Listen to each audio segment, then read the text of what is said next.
The views and opinions expressed by tonight's guest and topic of discussion do not necessarily represent the official policy or position of Spaced Out Radio, Spaced Out Saturdays or Sundays, SOR Media, its hosts, syndicated carriers, or anyone associated with this broadcast. Any rebroadcast, reproduction, or other use of this broadcast or podcast without the express written consent of SOR Media is strictly prohibited.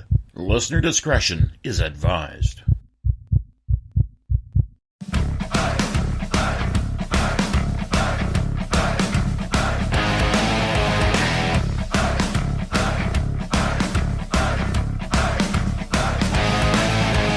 Are you experienced? Then come own the night with us.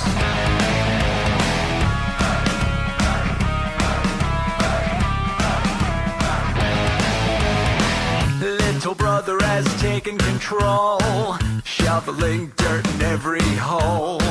Predators to condemn your soul, watching you and watching me.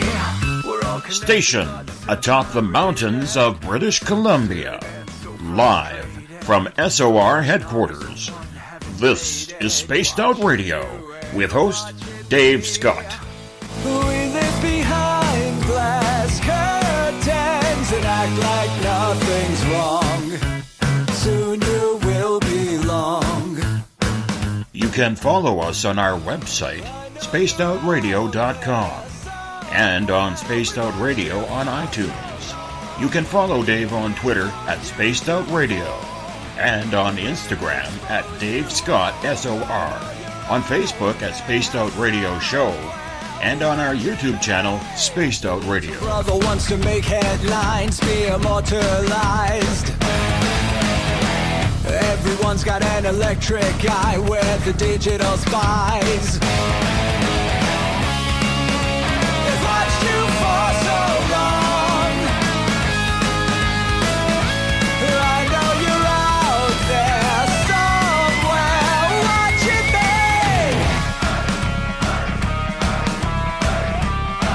me. Buckle up, space travelers.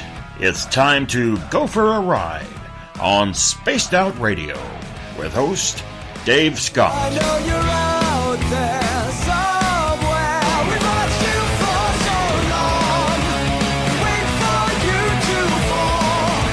We will expose you all. I know you're out there somewhere watching me. Little brother wants to make headlines, be immortalized. It's Thursday, May 10th, Friday, May 11th, if you're on the East Coast or across the pond. And this, my friends, is Spaced Out Radio. Hope you had a great day and night. I am your host, Dave Scott. Glad to be with you from the Great White North in the Cariboo region on top of the mountains of central British Columbia. We are 150,000 strong nightly on the SOR Radio Network. You can also watch us live on Periscope.tv every Monday through Friday night. Hi, everyone at Periscope. It's packing up nicely in there. You can find our archives by going to our YouTube channel. Do old Davey the favor and hit the subscribe button. Go to youtube.com/Spaced Out Radio. I'd appreciate that. Also, our website, spacedoutradio.com, where we have a plethora of features for you. You can rock out to some Bumblefoot, shop at our Spaced Out Radio store, read up on the encounter online, my latest blog is there as well, or watch great videos from UFO seekers, Contact TV, and so much more. Smell that? That's the weekend. It's right around the corner. We only got one day to go.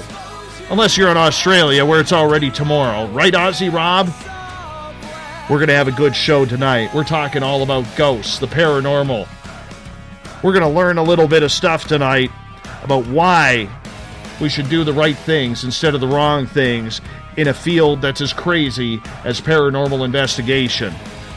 I hope you stay tuned because our guest is going the distance tonight, and we're going to have a lot of fun because tonight we get into the paranormal with author Nicole Strickland. You may remember Nicole from when we had her talking about the ghosts of the Queen Mary on here about 6 months back or so. And tonight we delve back into the paranormal with Nicole to discuss the merits of a haunted investigation. The do's and don'ts are on the list tonight of how ghost hunters should act while out in the field. Provocation. Is it correct? What about going into a haunted museum to cross over spirits where the museum doesn't even want them crossed over? People are doing it. Look, we all know everyone's techniques are different. And we all know that's never going to change in the field, especially without a code of conduct that basically governs everybody, because there's too many people out there who say it's not necessary. But how much common sense is actually being used on paranormal investigations? And that's where the differences lie. It's not about television. It's not about paranormal tours, people making money off of it. It's personal taste and opinion that makes or breaks the reputation of the paranormal investigator. Nicole Strickland, welcome back to Spaced Out Radio. It's always a pleasure to chat with you, my friend. How are you? I am doing so good tonight. Thank you so much for having me back. I just love Spaced Out Radio. I think it's one of the most professional radio shows out there, so I am truly honored to be here again. Well, we're glad, and you're one of those guests that has an open door around here. You really do. That's what I think about That you. makes me feel so warm and cozy inside. Aww. Well, Paranormal Alley in Periscope right now. She's like, yeah, Nicole, paraethics, baby. Allie, oh gosh, Allie is our San Diego Paranormal Research Society co-director. So her and I run the team, and her and I have been working together now for a few years, and it's just one of those things where you meet someone and you click. We have such an amazing mojo when we work together. It's something that I can't even describe in words, but we just do very good research together, and we're always kind of on the same thought train, if you will. So she's seriously one of my dearest friends and an amazing researcher. You should have her on your show. She'd be amazing. We'll do that. We'll do that one day. Yeah. we will definitely do that one day. I just want to say right now, thank you, God of Thunder, Canadian Joe, for pointing it out. Apparently our website is down right now. Our website, spacedoutradio.com, is down. So I'm going to get my web guy looking at it here right away. Don't know what's going on. Maybe we got hacked again by the aliens. I don't know. But, if you're looking to check it out, go to thefringe.fm, or you can catch us on Spreaker as well. So that works too. Yes, our website is down. So I apologize about that. This was just brought to my attention, and I'm going to blame Nicole because she's so controversial. So I'm going to blame you. Oh, shame on you. Well, Just kidding. I mean, somebody's got to take the blame, and, since you're the guest tonight, you're not going to be around here much, for only a couple of hours. I got to continue the show and, look sheepish of why it's not working right now. So I could just blame you. Yep. I hear you. So what's new? What's happening in the land of the ghosts in California? Oh, it's going. Well, we have commenced again because we had a little bit of time off. Allie and I are co-hosts of the San Diego Paranormal Research Society's Spirits of the Adobe tours at a very historic and haunted adobe in Vista, California. So if you're familiar with San Diego, Vista is about 30 minutes north of San Diego, just east of Oceanside. So we've been hosting our tours there for about 7 years, and so our spring-summer schedule is up. We host them on the third Fridays of each month. There's a 7 p.m. and 9:30 p.m. And what's interesting about the tours is that we approach it as a group paranormal investigation. So, of course, we discuss the history, and there's a really cool well-done video of the historical overview of the place that we show at the beginning, and then we talk a little bit about how our team operates and show some of the equipment, we use on the tours, and we share a little bit of our past compelling data, audio clips, photos, what have you, from previous tours and investigations of the Adobe. So it's a group paranormal investigation where everyone works as a team and a collaborative unit, and the proceeds go to help the Friends of the Rancho Buena Vista Adobe, and that's the group that helps run it. So if you're in the SoCal area and you want a really cool tour to come to, a haunted kind of historical haunted related tour, I definitely suggest you check us out. So that's what's new. Let's see, what else? Heading to Preston Castle in 2018, in early August. It's August 3rd and 4th. It's over the weekend, and it's up at the Preston Castle up in Ione, California. A lot of friends and colleagues of mine from the Pacific Northwest are going to be coming down. We're staying at the fabulous Ione Hotel. So this Preston Castle Benefit Paracon, that's exactly what it is. The proceeds help benefit the Preston Castle Foundation. So it's a really, really great event. Allie and I went last year. We had such a great time, and I do believe that they're still looking for vendors. So if you'd like to attend, go ahead and go on PrestonCastle.com, or even Preston Castle has a Facebook page, and let them know that you're interested. So that's pretty it right now. Writing and working, all that stuff. But, yeah. Are you surprised when you do a paranormal tour and the people who come in who have seen the television shows, who, have gained an interest in this field, are actually quite shocked that it's nothing like TV? Yes. Oh my gosh, yes. We have had groups or individuals that have come that are shocked. I think we get this more with the younger crowd because we do have some older docents and just people from the Vista community that come, and they appreciate the fact that we, conduct it in such a professional manner. I mean, it's more educational and informative. Of course, we like to have fun, but our main purpose is to respect the historical integrity of the Adobe. And so we're not going to be, doing Disneyland's Haunted Mansion and, making the energies. We can't even make the energies, but try to make the energies act on cue. It's not Hollywood. It's none of that. It's completely educational and informative. And, again, we respect the energies there. We respect that place's history. So with the younger crowd, or those that pretty much have done a lot of armchair ghost hunting, if you will, and they haven't really been out in the field, haven't really been exposed with experienced investigators, yeah, they'll find it as a shock, absolutely. So what is the biggest complaint that you seem to get from people who expect it to be more like a television show? I think the problem is that a lot of the people that haven't, been out in the field, or, maybe have shadowed an investigation, or have even picked up a few books and read about real life paranormal research. I'm speaking strictly for those that have done nothing but just watch the TV shows. They feel that, I think there's a little bit of naivety and gullibility, if you will, if that's even a word, where they expect real life paranormal research to emulate that of what they see on TV. And it's completely different. I mean, yes, the equipment we use might be similar. The locations that are featured obviously are real locations, but you have to remember with TV, it's entertainment and they want ratings. So if they're going to film 1 hour of two people just sitting in the dark doing an EVP session and not really getting any results, that's not going to get ratings. We know that.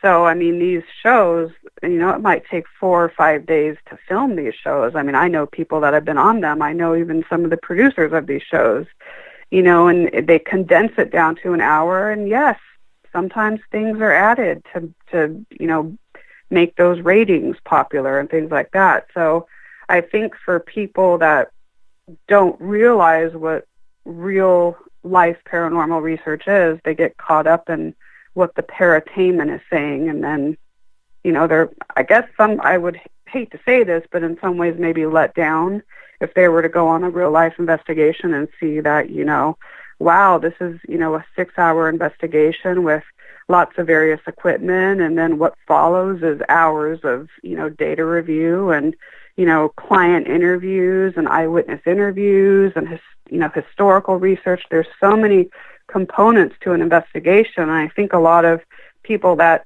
are inexperienced and don't know a lot about what we do, they forget that there's more evolved than just the investigation. The investigation, whatever, if it's 3, 4, 6, 8 hours, that's just one little component of it all.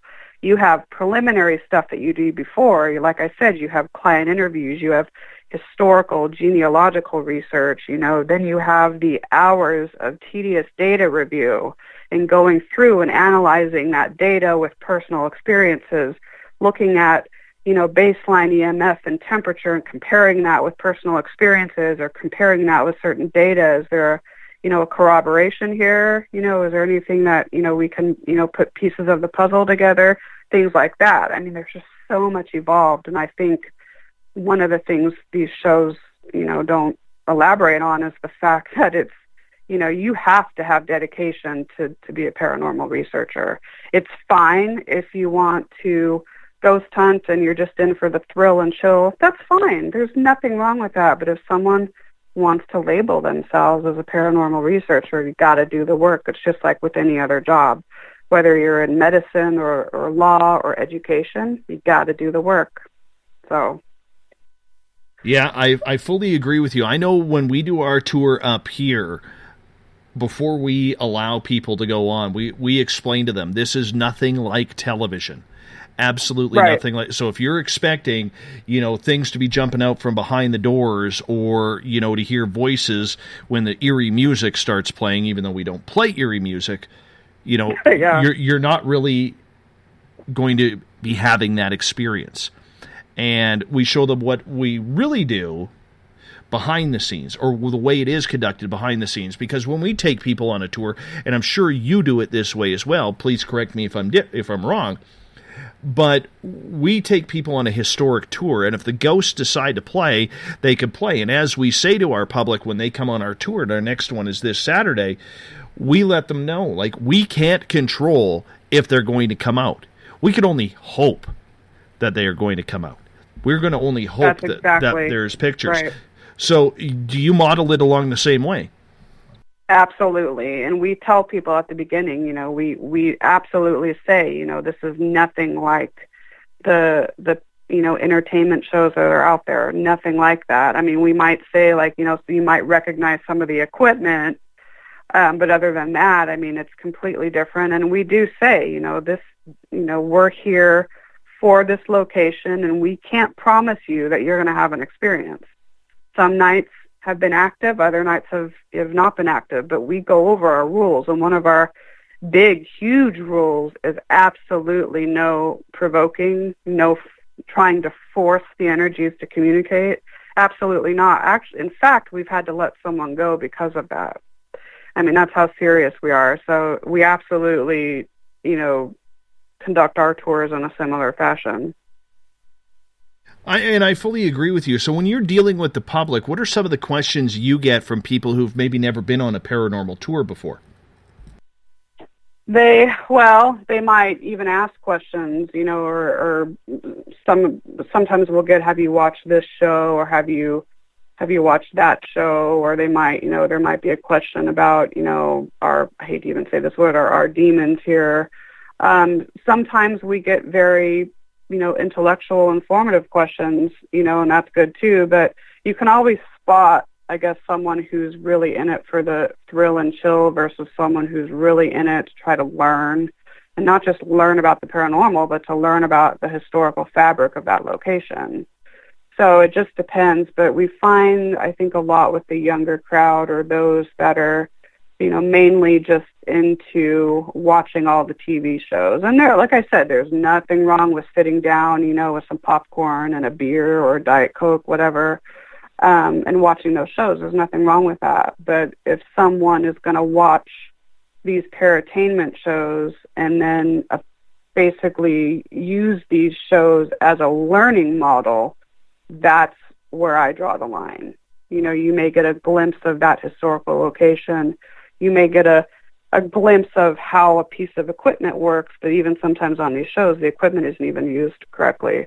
But other than that, I mean, if you really want to learn what goes on, I mean, shadow a team, read some books, go to a meetup group that really, knows what it's talking about, things like that. But it's interesting. We've had some really interesting questions, like about the history of the Adobe, or about how we approach investigations, and then of course we get questions about the TV shows and things like that. So it just depends. What about you guys? We find that most of our crowd is in that 45 and up phase. And I found that we are starting to get a lot more senior citizens taking our tour. And Oh, perfect. And, We do too, actually. Yeah, we get a lot of those too. And I'm going to go to what my dad told me a number of years ago. My dad, it will be 69 this year. And one of the things that he told me was when I started telling him how serious I was getting about this field, he told me something that that was really profound. And he's like, son, I'm getting up there, and I've lived my entire life not knowing. He goes, right. He goes, now that I'm getting closer to that day coming, he goes, who knows what's out there? Maybe it's something I need to look at. And I think a lot of senior citizens are, not to say they have one foot in the grave, because, that's so not the truth, and I don't want to be rude about it. But I think as they get closer to that day of judgment, they start having their own questions, and taking the tour, at least for us, I think it's, even though they won't say it, but I really believe that it's maybe to calm their own fears or give them some sort of peace that there is some sort of life after on the next stage. What do you think about that? I absolutely agree. That's an extremely astute observation, but I agree, and I think in a way, when we, attract, when our tours attract older people, I think in a way it's complementary toward us. But I think, absolutely, I think in a way going on the tours helps them to comprehend, maybe their own mortality, and maybe they even find some peace and comfort with it. Absolutely. That's a very astute observation. And what's interesting, and this, as you were saying that, I was reminded of one time, this was about a couple of years ago, while Allie and I were at the Rancho Buena Vista Adobe, and these experiences didn't happen on the same night, but they happened, I believe, within a month or two of each other. Both Allie and I have had very spiritual experiences at the Adobe with deceased loved ones. And this, so it goes to show, I know this is kind of like not kind of going on a tangent, but it just goes to show that, at a lot of these locations, there may be something, if you work there, if you go there a lot, you're, not only are the energies used to you, but maybe, working there as a paranormal researcher and doing your, genuine, respectful research, maybe in a way that opens a door to the positive, and you can communicate with loved ones. I know I'm not saying this too well, but it's just, I was reminded of that, and I wanted to mention it. It was just really beautiful. So, but I absolutely agree with you. Absolutely, with older generation coming to these tours or visiting haunted sites. I think it's comforting for them, and then they can kind of ask themselves their own questions about their own mortality. So, absolutely. How do you deal with young children? Like, we have an age cap around 12 or 13, and sometimes we do go under it. Like, if a parent all of a sudden brings their child and says, well, I didn't know there was an age gap, we're not going to send them away, but we just make sure they were with certain people on our tour, our more veteran people. How do you deal with the children or parents who bring children? Well, if I'm going to kind of go away from tours for a second, if it's obviously a paranormal investigation, like an official San Diego Paranormal Research Society investigation, obviously no children are allowed. Now, in a tour setting, because it is a public event, and we do work with the City of Vista, and the City of Vista has actually asked us and pretty much given us leeway to make our own decisions. We have had young children. We've had young teens, and I think our youngest was around 8 or 9. We tell the parents, we let them know a little bit about our tour. We say that it's obviously not scary. It's more like an educational type of tour that discusses, the history of the site and delves into a little bit of paranormal research. We leave it up to the parent. If you feel that your child can, deal with this tour, be okay, then perhaps, you can bring him or her, but we do say that that child has to always be represented by, or accompanied by a parental guardian. But I mean, if it's someone that's maybe in his or her teens, I feel a little bit more comfortable with. But if it's someone like 7, 8 years or younger, I'm not so sure. But we have, like, for example, in one of the rooms at the Adobe, an electrician found the skeletal remains. I'm just going to say that. I'm not going to go in any further. Now, if there's a child, let's say a 9-year-old child that's on that tour, we may elect to not say that. So we may curb the tour, even though it is not scary, and it's, we're not going to, try to scare people and all that with our tours, not at all. Even though it's not scary to begin with, we may choose to not go into some of the more deep aspects of some of the history there.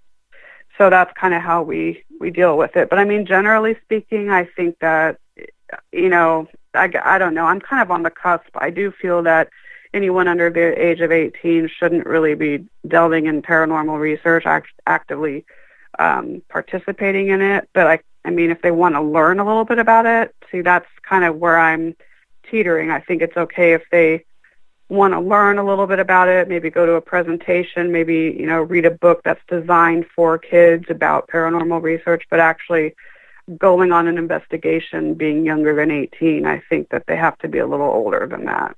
So that's just kind of where I stand. I think with our tour, the biggest thing that we do is we're not doing a paranormal investigation.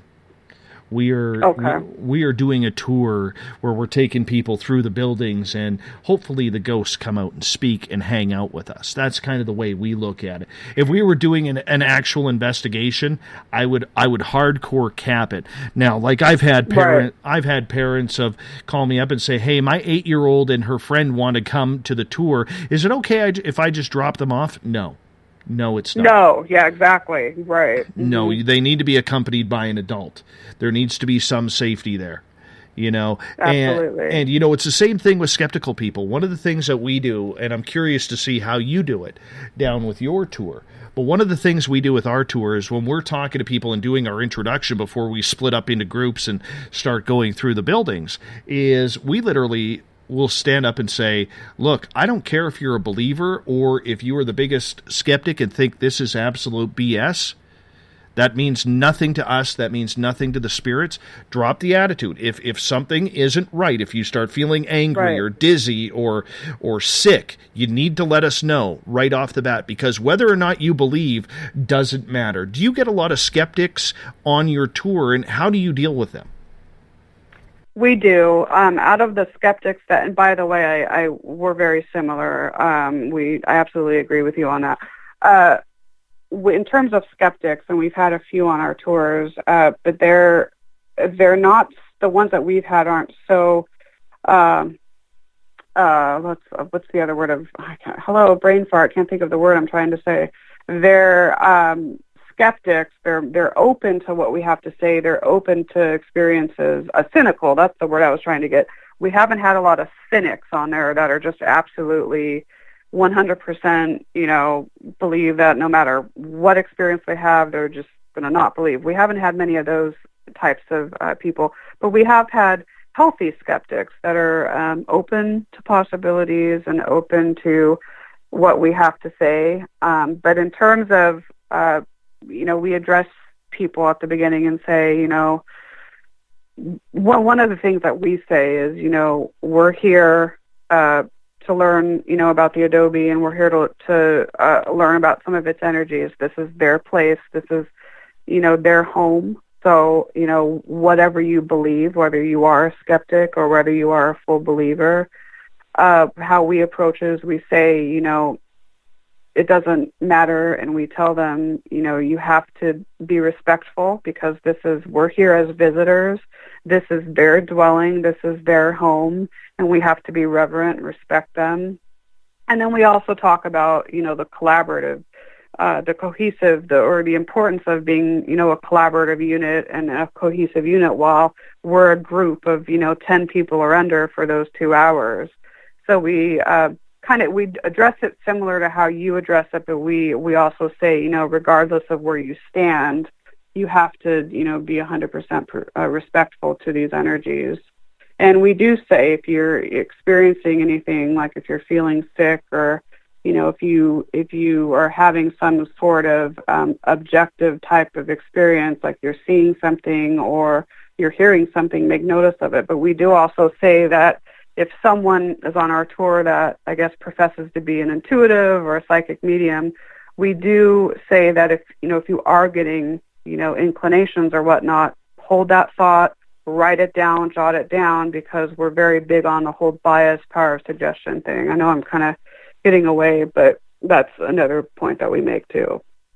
It sounds like we kind of have similar protocols and ways of doing. Differently though, when we have intuitives on, we encourage them. We actually encourage them to speak. And, last month when we did our tour, I had a 12-year-old First Nations girl come up in a group of about 9 people. And she described, we were in this one building that we call the Post House, and she described the young lady Mary in there to a T. From everything that we have learned. Okay. And I just let her run with it, and she was picking out things left, right, and center, and she was such a phenomenal young talent when it came to mediumship. I think what I forgot, what I neglected to say is because we don't want to have the power of suggestion or bias get in the way at that moment, we do tell people to hold on that thought for a few minutes, but then after we're done doing an EVP session, or after we finished an ITC session, or after we've finished our dowsing rod session, then of course people can share what their opinions are. That's kind of like how we do it. And yeah, there have been many times when people that have never been to the Adobe before completely describe an entity there. So yeah, but we very much welcome the intuitive, the empathic, the metaphysical way of investigating and blending that in with the scientific way. So, tell us about the ghosts that are there. How many you got hanging out? Well, the Adobe is interesting. Okay, so getting into the words haunted versus just paranormal activity, I think haunted sometimes has a negative connotation, but I'm going to use it in this sense.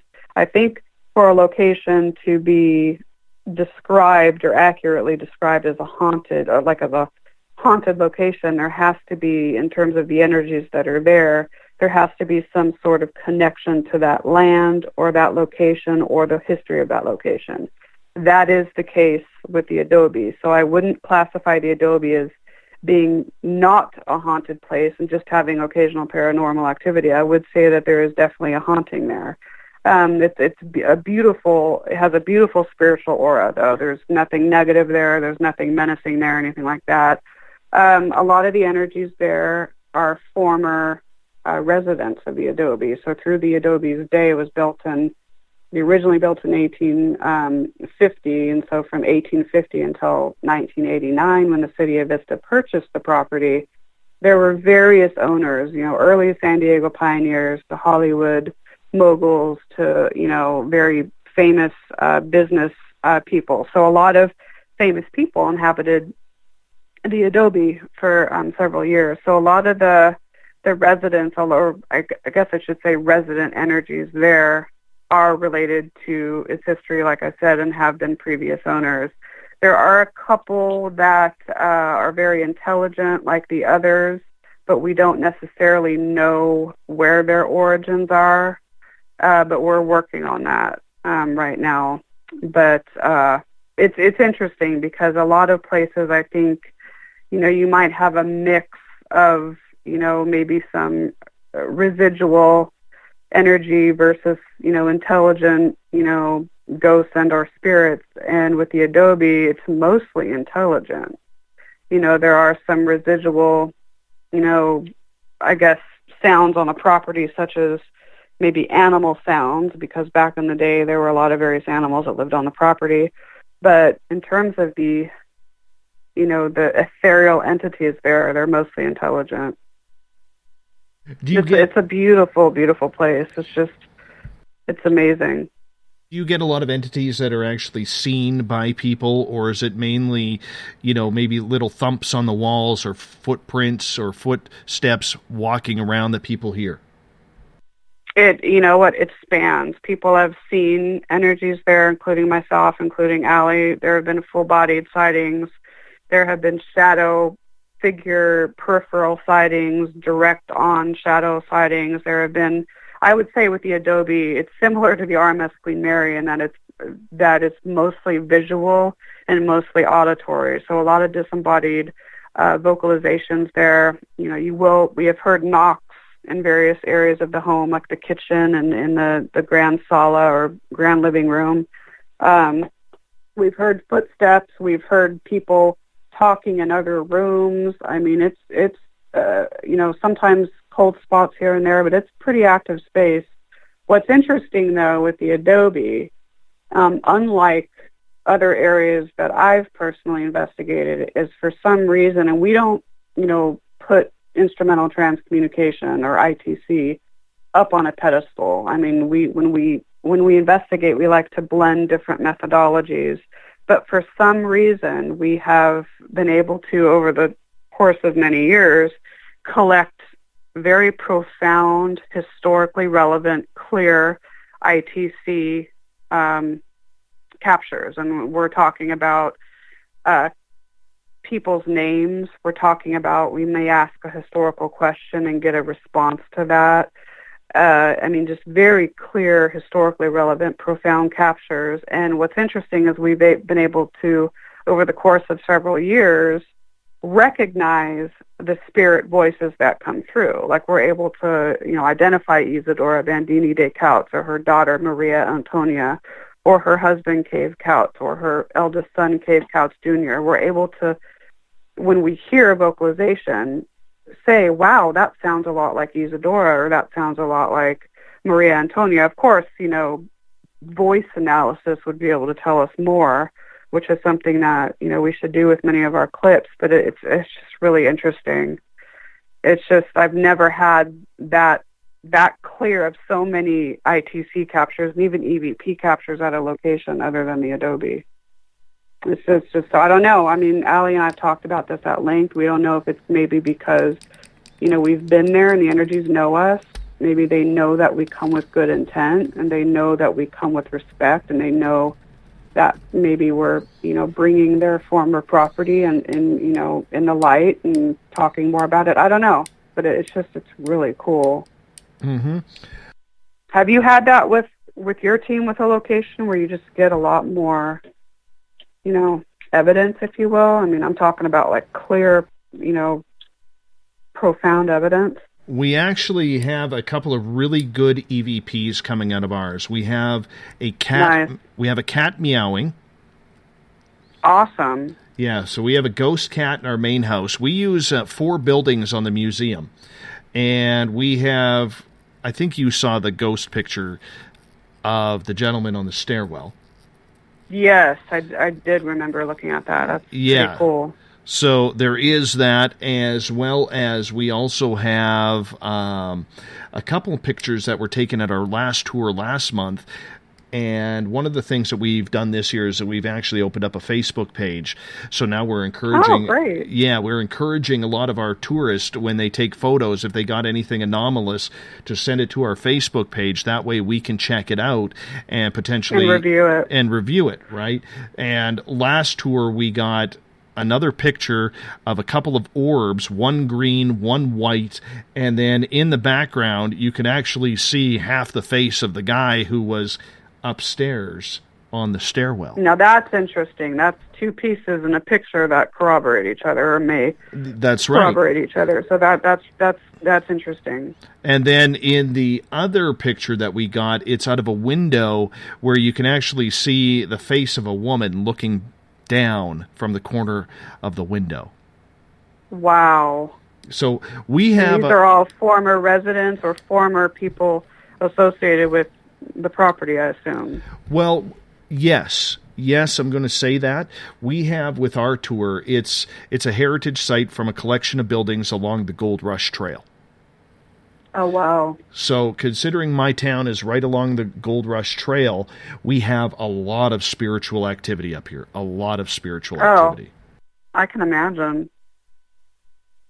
Wow. One day when I get up in that part of, your area, I'd love to take one of your tours. Anytime. Love to have you up here. That's just the way we do it.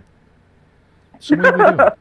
Likewise. Just come on up. Yeah. Knock on the door. We can have unless the fire ban is on, we can have a little barbecue in the back in the fire pit and throw some hot dogs. Ghost stories, yeah. Hot ghost stories. You never know what's going to. You never know what's going to be coming around. That's the funny part about our area.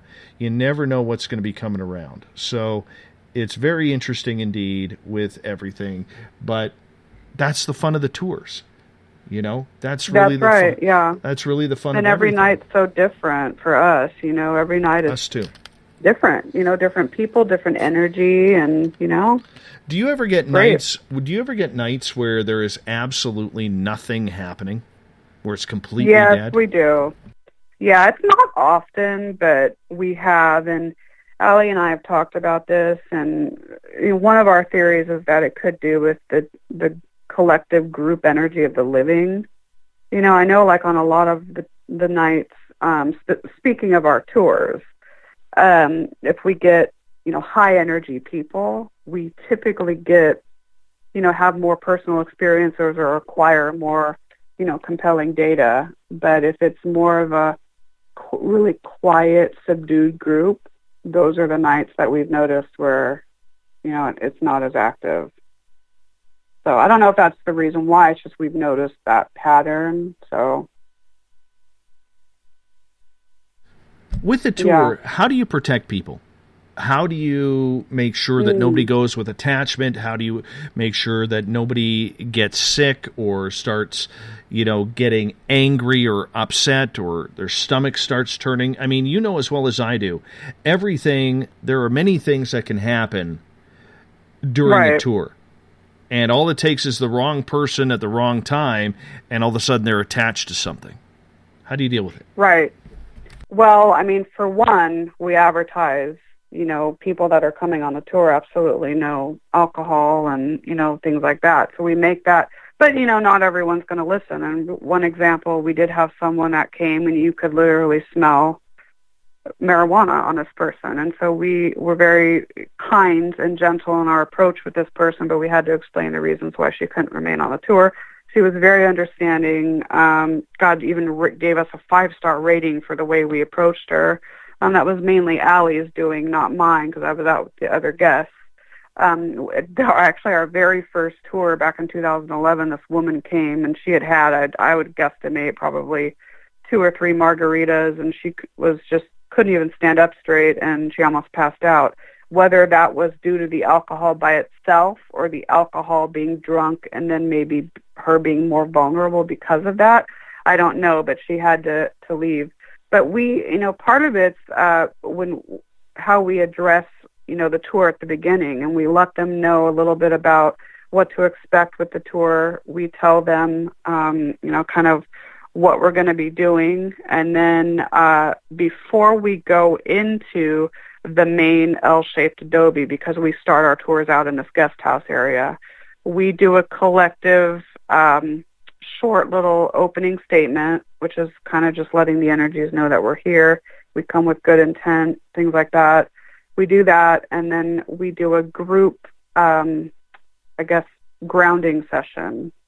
And so we do that for about a minute or so, and then we encourage people to do their own sort of grounding session or spiritual protection session, whatever that may be. And we give examples too. Like, I know that I share that for me what works is picturing myself, in a room, and I picture a bunch of white light, kind of, encompassing me. And then I say that, to myself, all the energy that's allowed in my circle is energy that will serve me in my highest good. The rest is not allowed. So that's kind of how we approach it. And I think without doing anything, let's say we didn't do a collective little grounding session or whatnot, it's the way in which we conduct our tours. because we are so gentle and respectful, and because we are so reverent, you get out what you get back what you put out. So that in and of itself is protecting in a way. You know, we're not going in being rude. We're not going in provoking. We're not going in and disrespecting the property. We're going in with the utmost respect that you can have. And so I think because of that, you know, the energies respond really well with that. So that's kind of my response with that. But you got to be careful. Sometimes there might be one or two people that come that have had a few margaritas, if you will, and you just kind of have to watch out for those people. They're easy to spot, though. So, yeah. Do you ever get people on your tour, and there's a number of people in the paranormal who are doing this now, where literally they feel as investigators it is their job to go into haunted locations, whether it's a museum or something where the ghosts are no trouble whatsoever, and feel that they need to start crossing over spirits. Have you had to deal with that on your tour yet? Luckily that I can remember, we haven't had to deal with that per se on our tours yet, but we have had, I'm going to address that in a second though, but we have had people come on our tours that try to make the tour all about them. They'll just kind of want to get in the center of attention and ask questions regarding their family members or, their deceased dog or cat, which is fine, but in a tour setting, we're there for the adobe. We're there for the spirits of the adobe, hence its namesake. So we've had that situation to deal with. But in terms of, I've been on guest investigations at other sites, or you've done some of those conference investigations in large groups where I've seen people just wanting to cross over. You know what? My stance on this, and there's nothing wrong with wanting to help an entity. That's perfectly fine. But who are we, the living, to say that an energy even wants to cross over? He or she may not. It may be intrusive for, us to want to do that. That may cause even, more situations for that particular entity. So, I don't know. I think some people that do want to cross over energies, know what they're doing, and they approach it with a gentle heart. But I think, I'm not going to hold back on this. I think there are some people that it may be an ego thing. They may go in with, this is more or less with a bigger public setting. They want to maybe go in, be the center of attention. They want to focus on them. So, you know what? They might feel, if I can cross over an energy, people are going to want to work with me. I mean, I hate to think this. I hate to even bring this up, but you know what? Some of it could be an ego thing. Mm-hmm. So it's hard to say. I mean, if somehow someone got compelling evidence or such a compelling personal experience where they strongly felt in their heart that, wow, this particular energy wants to help, and then they relayed that with their group, that's one thing. But to go in and just be like, hey, George, this entity named George, he has to go, man. He has to go. We get a lot of that with private residence requests. And so we have to educate a lot of these, homeowners that, we can't go in and do that. We don't have the power to necessarily do that. That's up to that particular energy. I mean, if it's a residual thing, you really, that's a whole different ballgame. But if it's some sort of intelligent energy, you know what, that's not our choice to make. And so we have to educate these clients.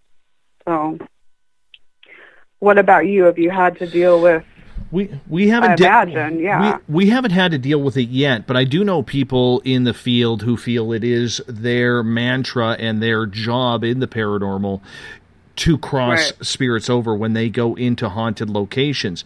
I even know people who have done that while another crew is filming, and they're just joining the team for a vacation watching them film. Oh. It's a little bit ridiculous and baffling to me why anybody would think that it's their right to send over a spirit when, in reality, the spirit hasn't asked to leave. Exactly. And I think that's there's... why I gave that example. Yeah. Exactly. I mean, again, it goes back to ego. I mean, a lot of us think, some of us, and when I say some of us, I mean, when I say us, I mean the living realm, us mortals. I mean, in way too many ways, I think we feel we know these energies more than they know themselves, and it's not always that case, not at all. So, yeah, it baffles me too. I'm with you on that.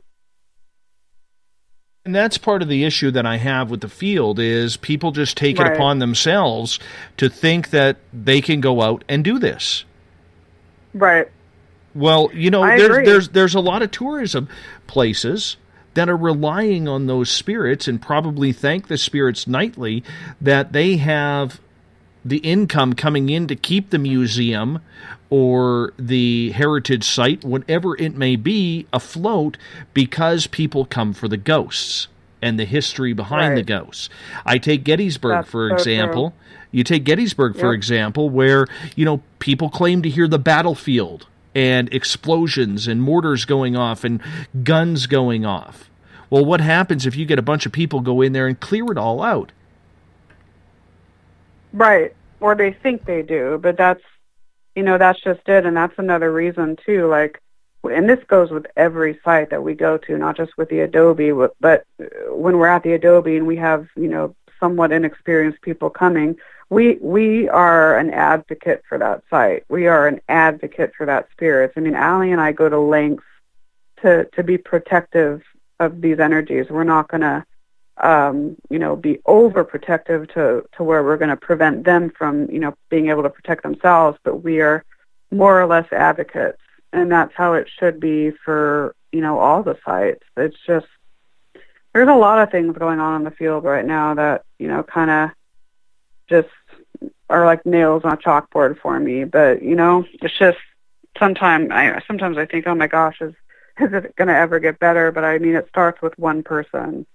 So that's why we need more. We got about 4 minutes to go in our first break of the night coming on up here. And I'm just curious in regards to that. Do you think the whole crossing over bit has kind of taken over from some of these trends that happen in the paranormal? I mean, we've seen demons like 20-year-old kids saying, I'm a demonology expert, and everybody became a demonology expert. Then it was an ITC expert, and then it was ghost app experts, and we've seen all sorts of experts now. Now, do you think it is a crossing over expert? I think it's like all of the above with now the crossing over. Again, I think it's, let's keep up with the Joneses. Oh, well, this team's doing that and this team's doing that. Well, now I have to do that. Again, I think it all kind of goes back to ego, and you cannot, and I will say, you cannot mix ego, selfishness, narcissism, any of that with the paranormal. That has to all be, put away. So why are people doing it then? I don't know if it's, because they want to fit in, or if it's, I don't know. It's so different with each person, but I don't really know. I mean, it could be various reasons. I mean, do you have thoughts? It's just outside of baffling, ego, though. It's baffling. I mean, the whole word expert, and I don't even like to use the word expert when it comes to the paranormal, because that's just right there. I mean, yeah, specialist, investigator, researcher is fine, but expert, I don't know about that. Mm-hmm. Well, you know what? It's something that I think my own pet peeve, like expert is your trigger word. People using science in this field is my trigger word. That is another one with me too. Huge trigger word. Huge trigger word. Yeah. The minute someone tells me that they are conducting scientific experimentation in the field of the paranormal, I know not to take them seriously. Yeah. Yeah. I mean, I know I sometimes use, I talk about the scientific method when I'm trying to, I guess, talk about some teams are more intuitive inclined, some teams are more metaphysical, and then some teams use the more scientific in terms of relying just on what their instruments tell them. But I mean, this isn't a proven science in any way, shape, or form. We may never get to that point. So to classify it as a 100%, complete science experiment it's just kind of like, I don't know, it's just like an oxymoron. It's just weird to me. So I feel your frustration. Oh, it's frustrating. It's frustrating to say the least. I think that's part of the big reason why I try and stay away from the whole paranormal investigation. Yes, I do the tour. And yes, we have a team going on here that we're starting, but I consider myself more the UFO cryptid guy. Because I just don't want to deal with the paranormal. There's just way too many attitudes, too many ways of doing things, too many ways of trying to tell people they're wrong when we don't know what is right and what is wrong. That's yes, absolutely agreed on that. That is a huge frustration. And another thing for me, and I know we're going to go to break, is you do your investigation, you collect your data, you review your data. So then what?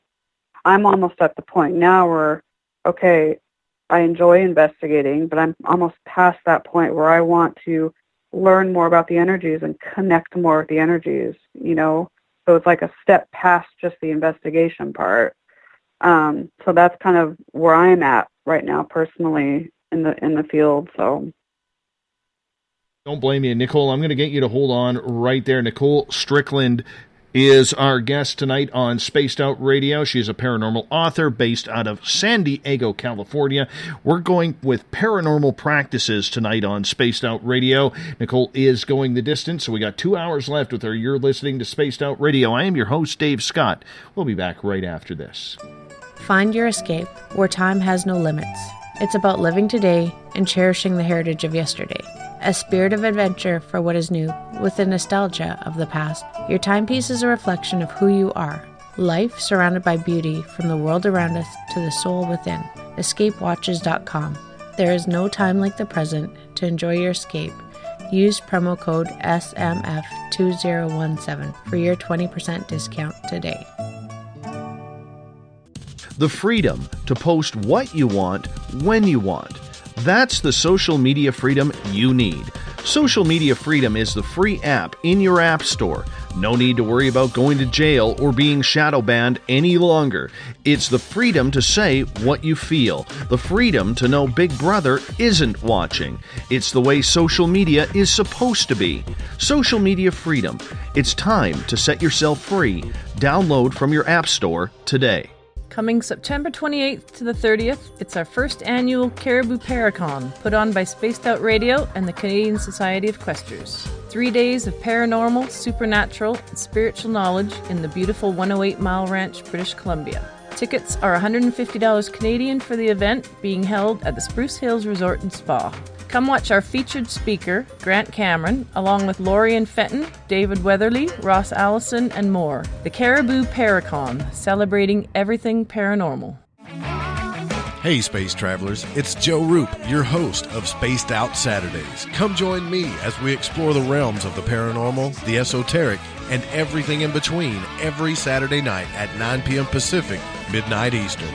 You know the truth is out there. Don't get caught sleepwalking. Come join Spaced Out Saturdays. That's every Saturday night, 9 p.m. Pacific, midnight Eastern, right here on spacedoutradio.com.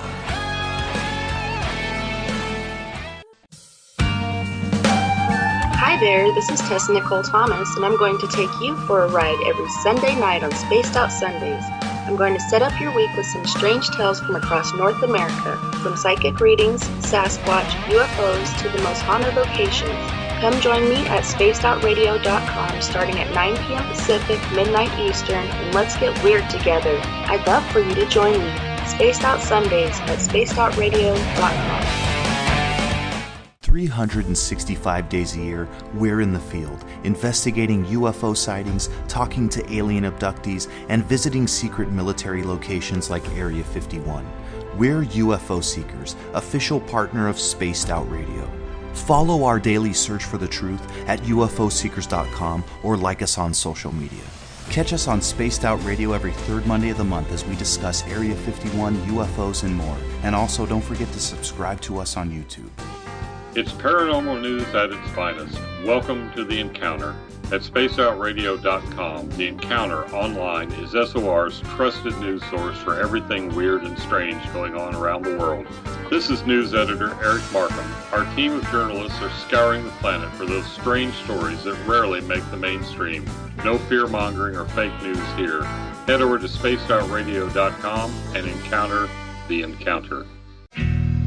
Heading to Vancouver and looking for some great nightlife? The Moose Vancouver is the place to be.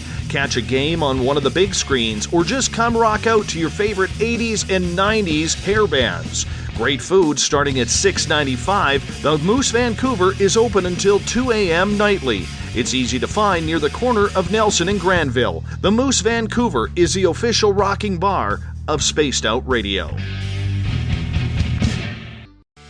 Want to learn more about aliens, cover-ups, conspiracies, cryptids, and the paranormal? All you have to do is tune in S4 as we take over the Spaced Out Radio night, starting at midnight Pacific, 3 a.m. Eastern, each and every Saturday night, right after Spaced Out Saturdays. Hi there, this is Eric Cooper from Forest Moon Paranormal. Join me, Corey Ruiz, and friends as we discuss the hot topics of the night. It's fun, entertaining, and as dark as the night.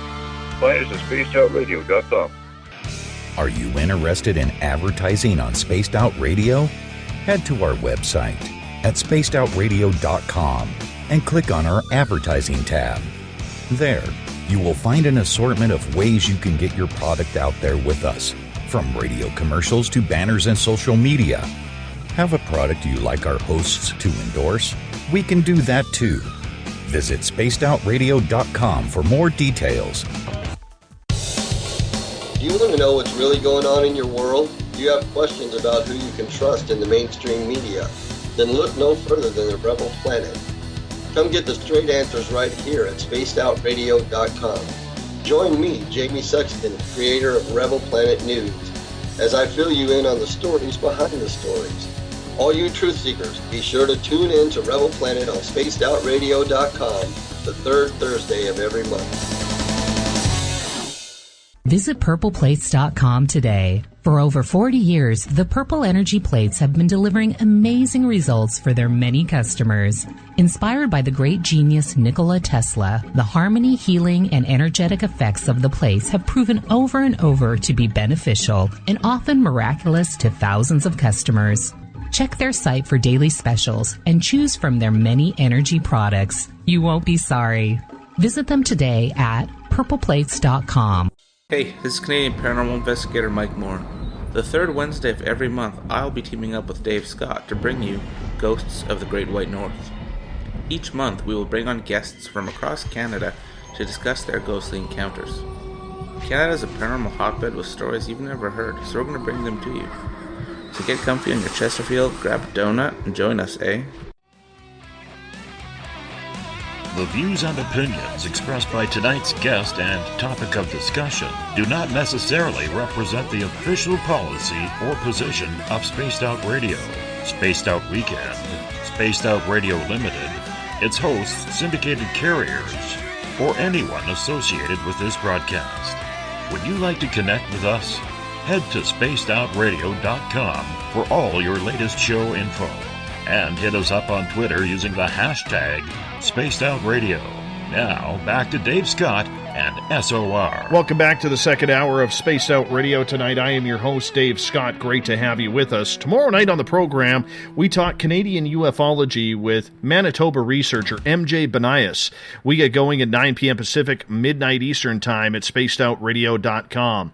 We want to welcome in everyone listening in on the SOR Radio Network, including the Fringe.fm. We want to say thank you to everybody watching in on Periscope.tv, which we do every Monday through Friday night.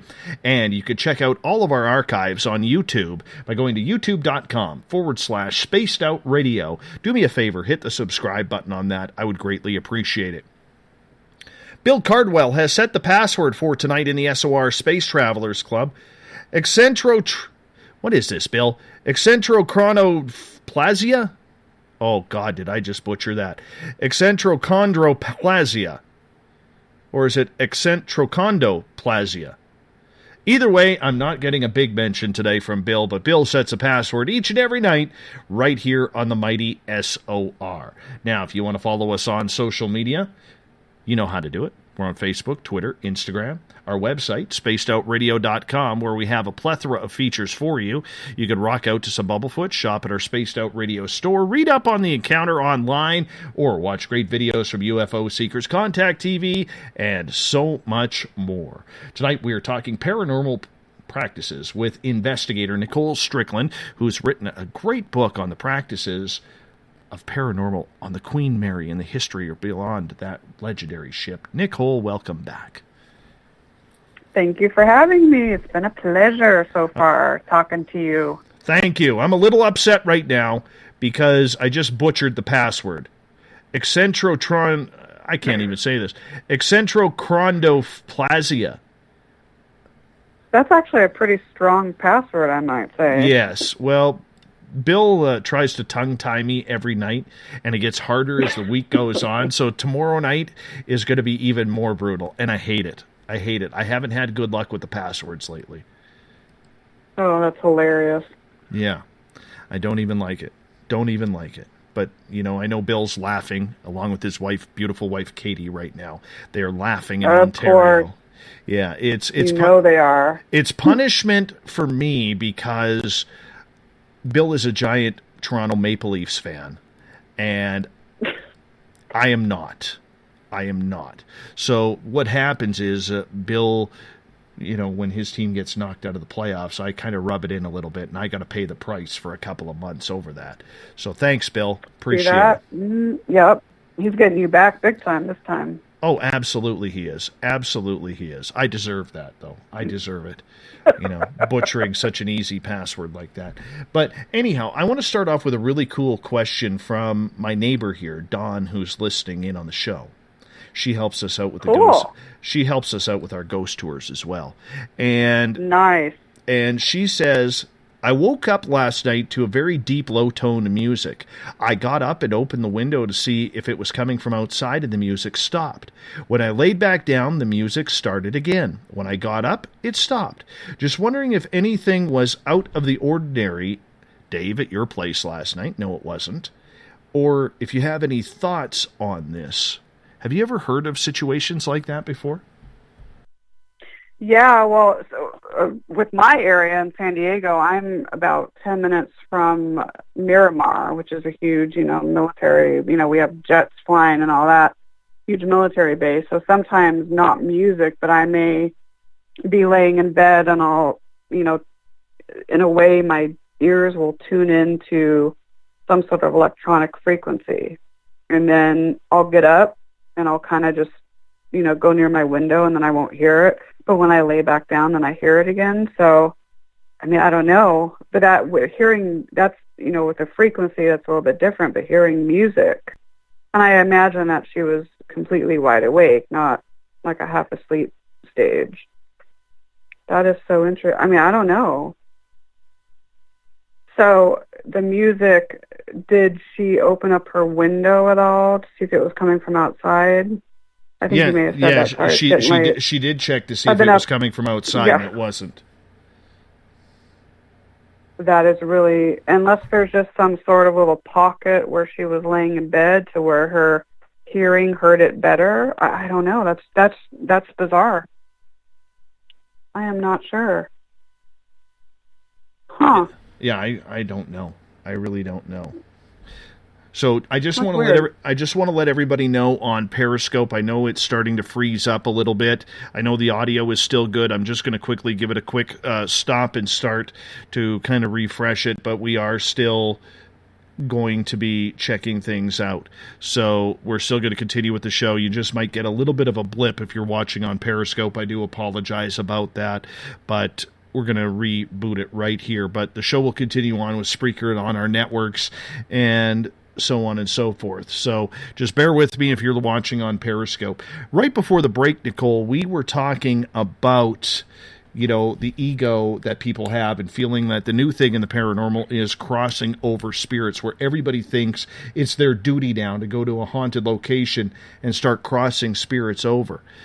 When it comes to now let's take this one step further, though. When it comes to investigation, and you say, and I agreed with you on it, that it has to do with ego, a lot of this.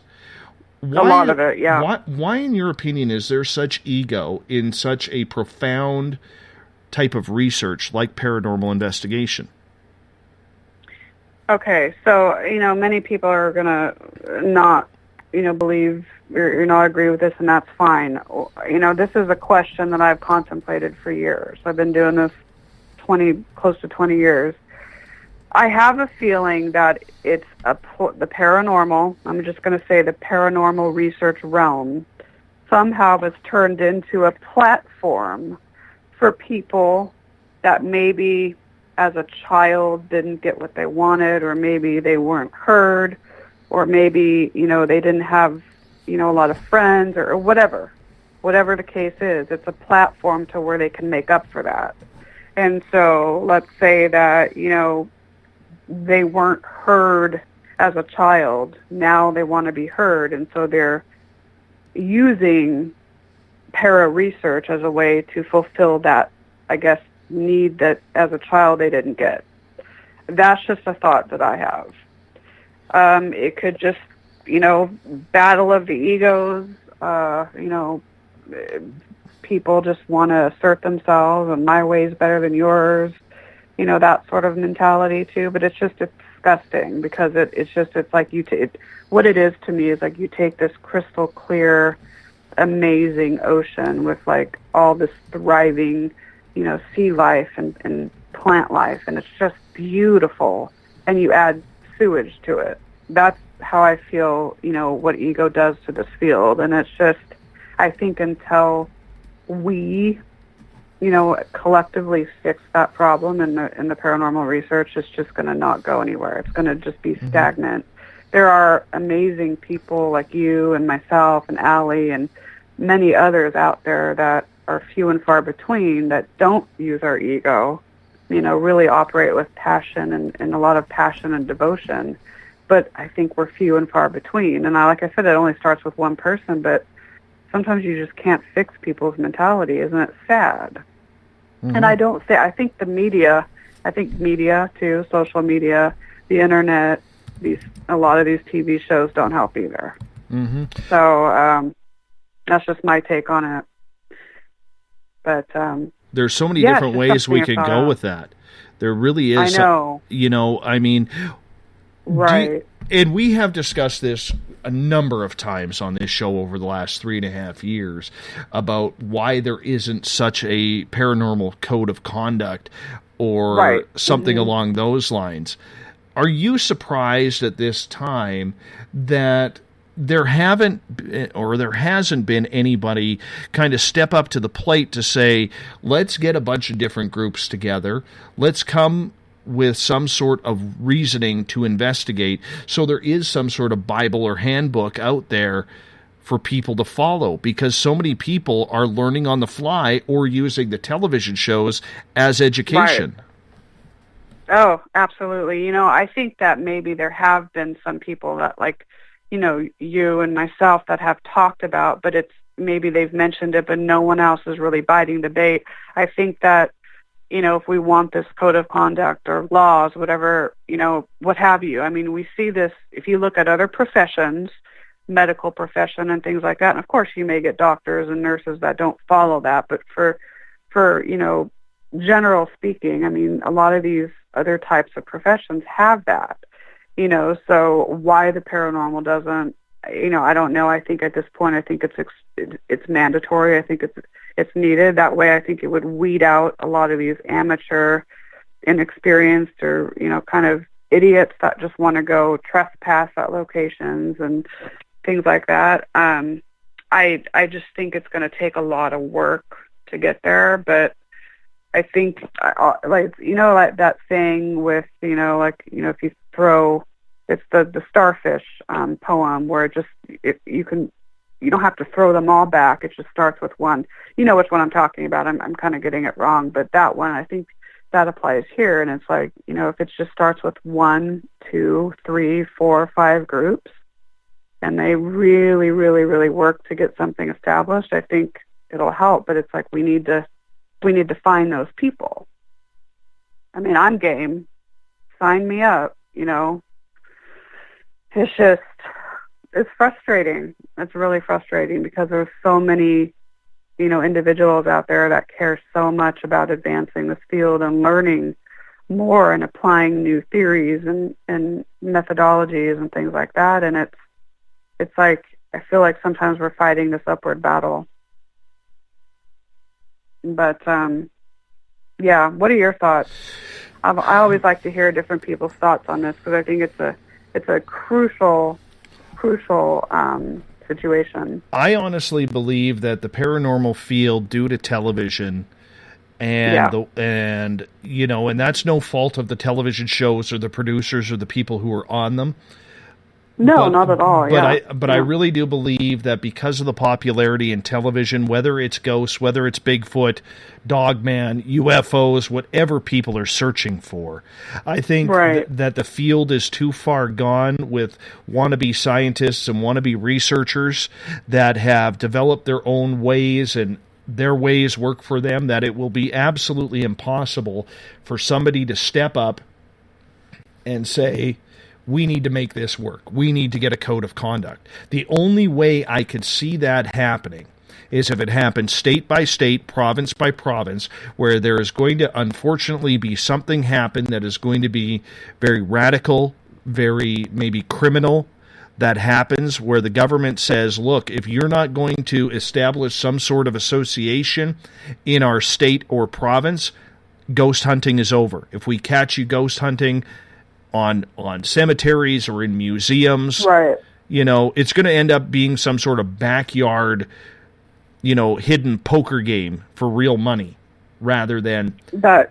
Yeah, that's a good point.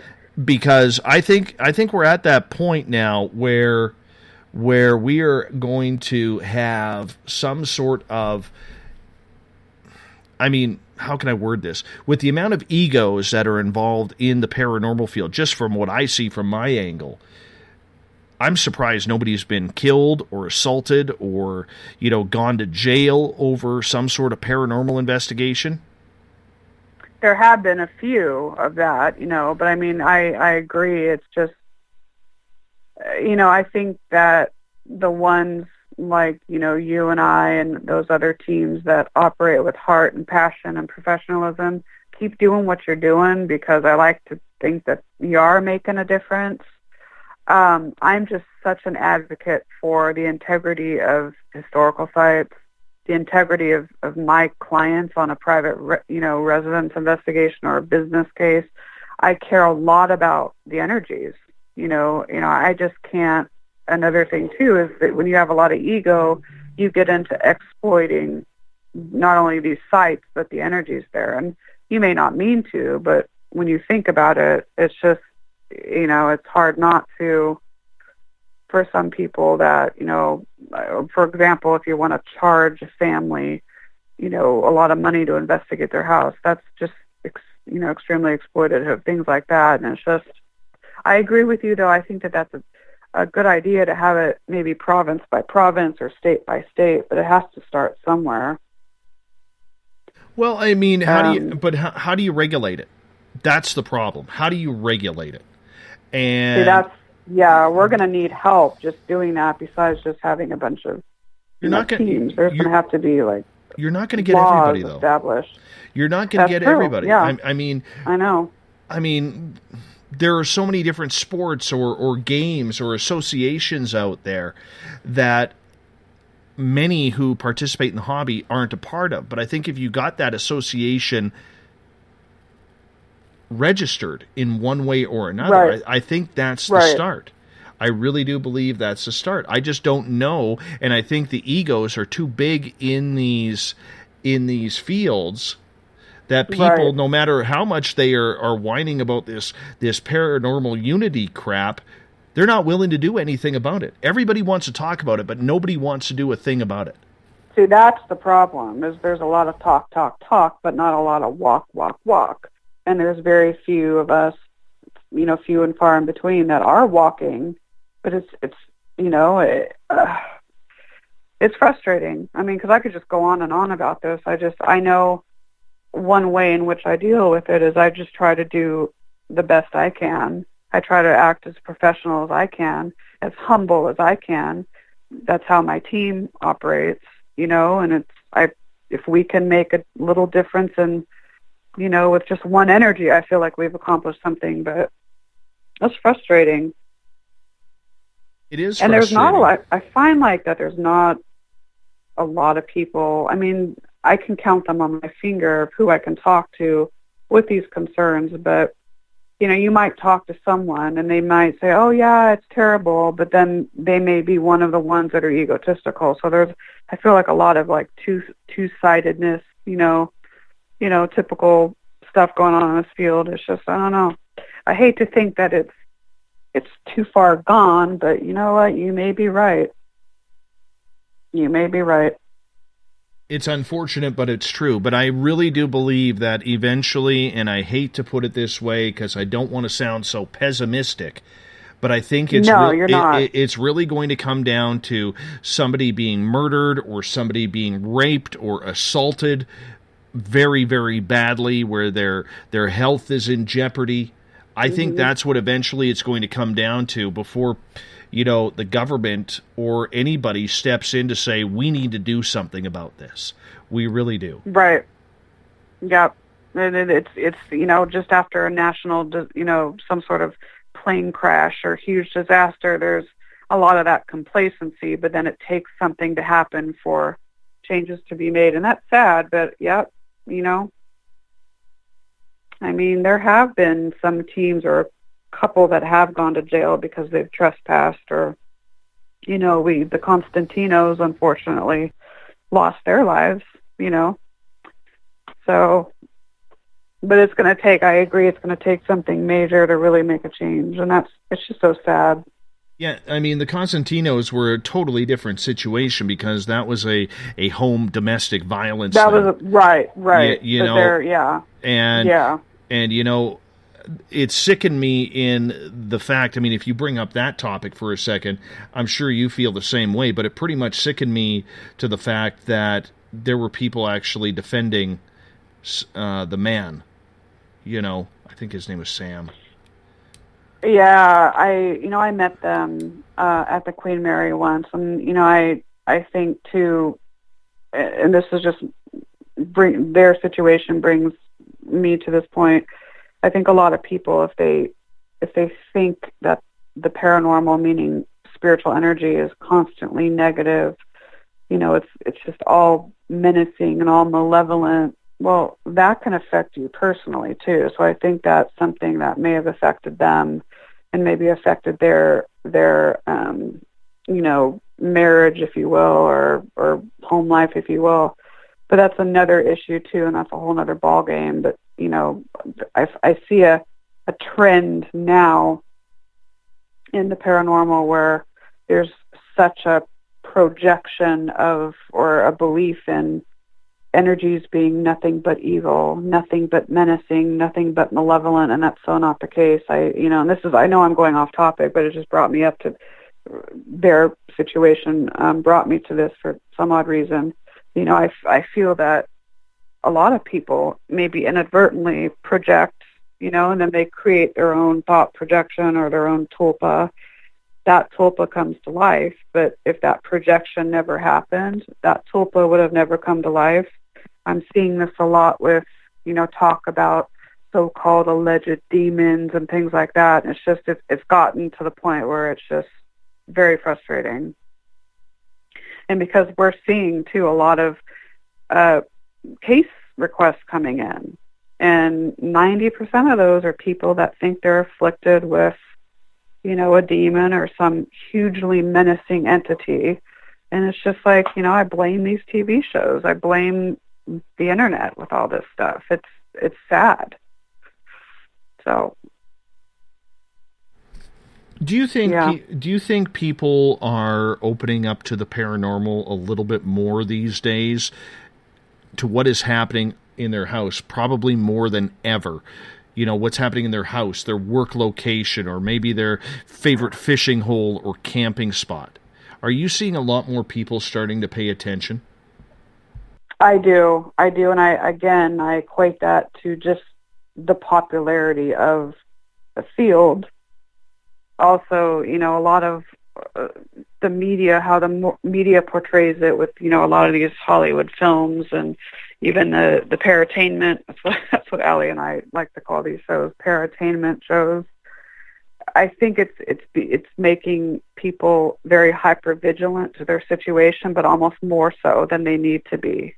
They may watch a show where, let's say, there's some PK psychokinetic sort of energy happening at the house, and that show may say, well, it's probably, a poltergeist or maybe some negative force. And then if you have a series of people watching that show that are vulnerable, don't know a lot about the field, inexperienced, maybe a natural tendency to be a little on the scared side, they're going to take that as face value. Then they start and go and email the teams, and now they're going to, power of suggestion, the bias comes into play. That little creaky sound that they hear on their floor all of a sudden becomes, oh my gosh, that TV show said that they were dealing with, demons, so maybe that's what we have too. I'm seeing a lot of that. And it's almost like an over hypervigilant focus on, situations. It's almost like people are now, whether it's their house or their place of work or whatnot, they're almost now looking for situations. Whereas before, maybe it wasn't even a concern for them. So that's kind of like how I feel. It almost has become, in what you're saying, and correct me if I'm wrong, that it's kind of like what people are doing with Google these days when they, all of a sudden their arm goes numb and they're diagnosing that they've had a stroke. In the meantime, they've got a pinched nerve. Yeah, exactly. The Google doctor. I think that's what doctors are calling them now, the Google doctors. Yeah, and if I look at the trend over the course, prior to developing the San Diego Paranormal Research Society in 2009, I did work with other teams well before then, but just going from 2009 until now, 2018, and looking at the pattern of our private residence requests, I have seen an influx in the past, I'd say 2 going on 3 years, of people being scared, of people thinking they have just horrible entities in their home, of people attributing every little sound that they hear to something paranormal, things like that. And whereas a lot of the requests back, earlier, 2009, 10, 11, 12, weren't so much. It was just more or less, we've had these mild experiences, we're not sure. I see the change. And it's sad. It's just like, it's frustrating. It's like, how do I stop this? But I can't. I'm just one person, Oh, I know the feeling. I'm sure you've seen a lot of this. I'm speaking for a lot of teams here, or you're going to get another trend I see too. And in fact, I just got this today, and there was a voicemail left on my cell phone, and it was from someone that I've never heard of before. I've never met this person. And it was just the way in which the message was left. It was very odd, very peculiar, and it kind of left me with those red flags. This person just says, hi, my name is, such and such. I'm an empathic. I'm an intuitive.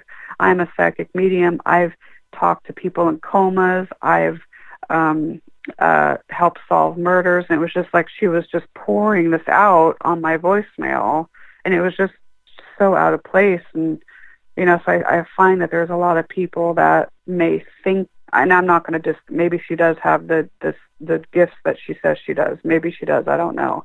But I think that there's a lot of people now that are seeing these shows and seeing the popularity of the field and all that, and now they're wanting so much to become a part of it that they're going to psychologically convince themselves that they have gifts when in fact they may not. maybe maybe it's a mental illness or something like that. So I kind of feel like it's becoming like chaotic in a way. Do you find... You have to weed... Yeah, go ahead, sorry. Do you find, though, that with people who are self-diagnosing their own paranormal problems now, do you find that is all derived from television? I think a huge percentage of it is derived from television. I also think social media and the way Hollywood is now. I mean, you're seeing a lot of these movies, I mean, there have always been horror movies, but there's a lot of movies now that are strictly about demons or about haunted dolls or about, paranormal themed, subject matter. And so I think that, coupled with the paratainment shows, coupled with people that are forming teams and talking about that on social media, these amateur or armchair ghost hunters, inexperienced individuals or people that are just, forming a team of a group of people, and they just go walk around a cemetery at night, and then they're going to, post false evidence on videos. And there's a lot of inaccurate teaching going on as well, via social media and even certain websites. So that, I think all of that combined, but I think a huge percentage of it, it can be attributed to the shows in Hollywood. Absolutely. Do you find... And like I said, it's Go like ahead. you said, I'm sorry, it's like you said earlier, this is not the fault of the show creators or the producers or the people that are on these shows. I mean, I know some of the people that are on these shows. I've met them, and they're nice people. It's just the message that it's giving to society. That's where the problem is. So...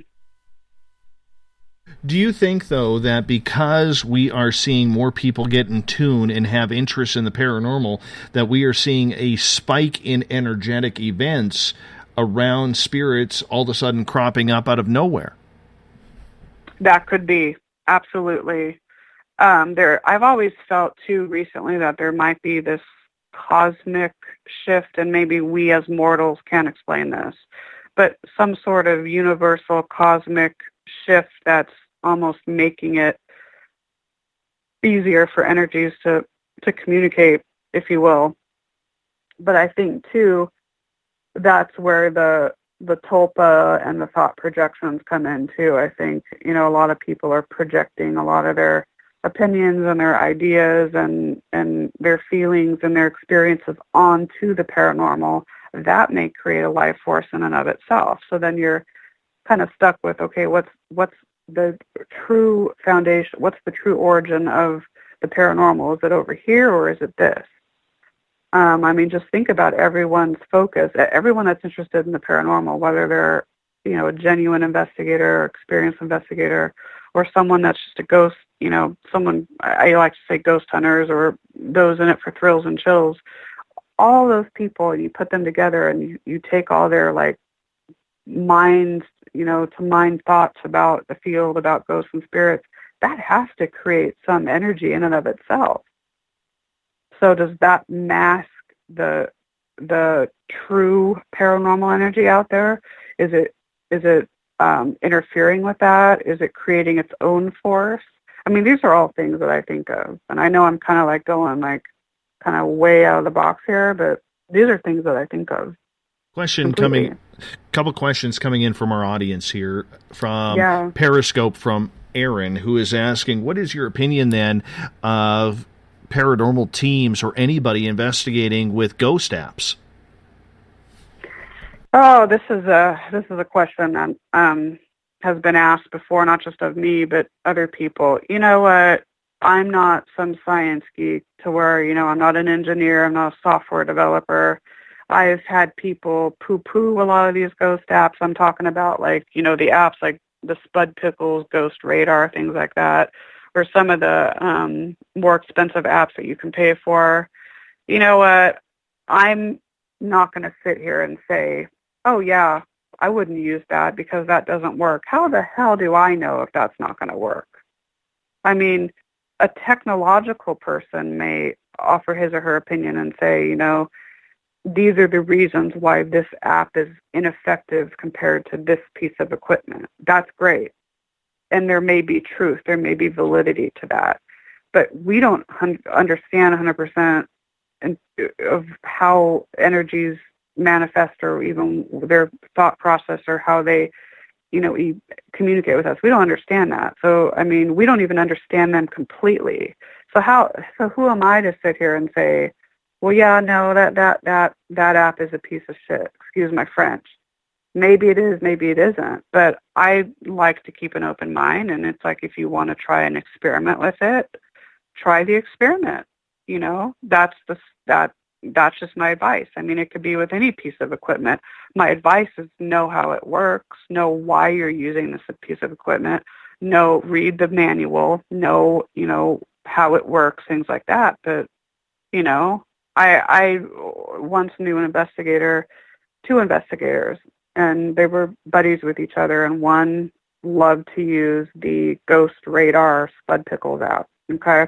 The other one despised it and said, oh, no, that doesn't work because, in order for it to work, his theory was that your smartphone or tablet has to, have magnetic, true north magnetic capability, yada. And maybe that's true. Maybe he's onto something there. But this other investigator wanted to use it, and he said he got interesting results with it that corroborated some of his other evidence and personal experiences. That's great. So, you know what? I know I'm long-winded here, but it's like, if you want to experience with the apps, experiment with them. That's my advice. I get that. I get that, and I appreciate that. But when you have to program in a certain number of words, and I know the average Ghost app takes 80,000 words that need to be programmed in. Yeah. You are not having a very large command of the English language. That is true. Yeah, I will, yes. So how can you sit there and tell me that a spirit is going through your cell phone and just picking one of these words randomly through the program? I don't get it. Now, I'm sure somebody way smarter than me technically can try and break that down and then give me the, well, you just don't understand how it works type atmosphere. But I'm just not a fan of them. I've tried a number of them. I've got a couple of interesting things, but others I have absolutely nothing. Nothing. I don't use them that much either, but if someone were to ask me, hey, I don't want to sit there and say, close their mind off to it when they may get a good result from it. This is why I think I promote not just relying on one piece of equipment. I like to see patterns in corroboration between different pieces of equipment. So if, let's say, you're using an app, hypothetically, and you get a word that matches some sort of Class A EVP, maybe along with, a personal experience of seeing a shadow figure. That's 3 pieces versus just one of those by themselves. And so that's kind of like when I investigate and I do research, I try to look for those patterns.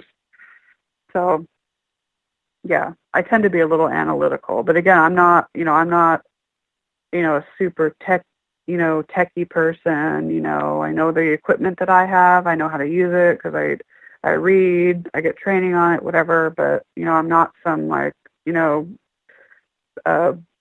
software engineer or anything like that. Someone with those credentials probably would be able to explain a little bit better than me, but just, yeah. I have more questions lining up here from our audience here. Let's go over to Periscope. PJ is asking, some shows on TV abuse the ghosts for ratings. How do we get real info instead of that kind of junk, Nicole? Well, that's a good question.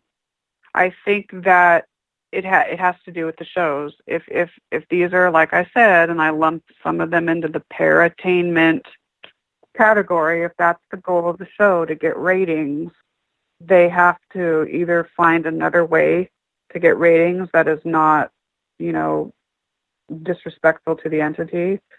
That's what they would have to do. But I think it depends on the show. Like, there's a lot of docu-series out there, like maybe on like the Discovery Channel or like the History Channel, that has a nice, honest, hardcore look into whatever they're talking about, whether it's history or the paranormal or some other type of, I guess, geographic, Nat Geo or whatever.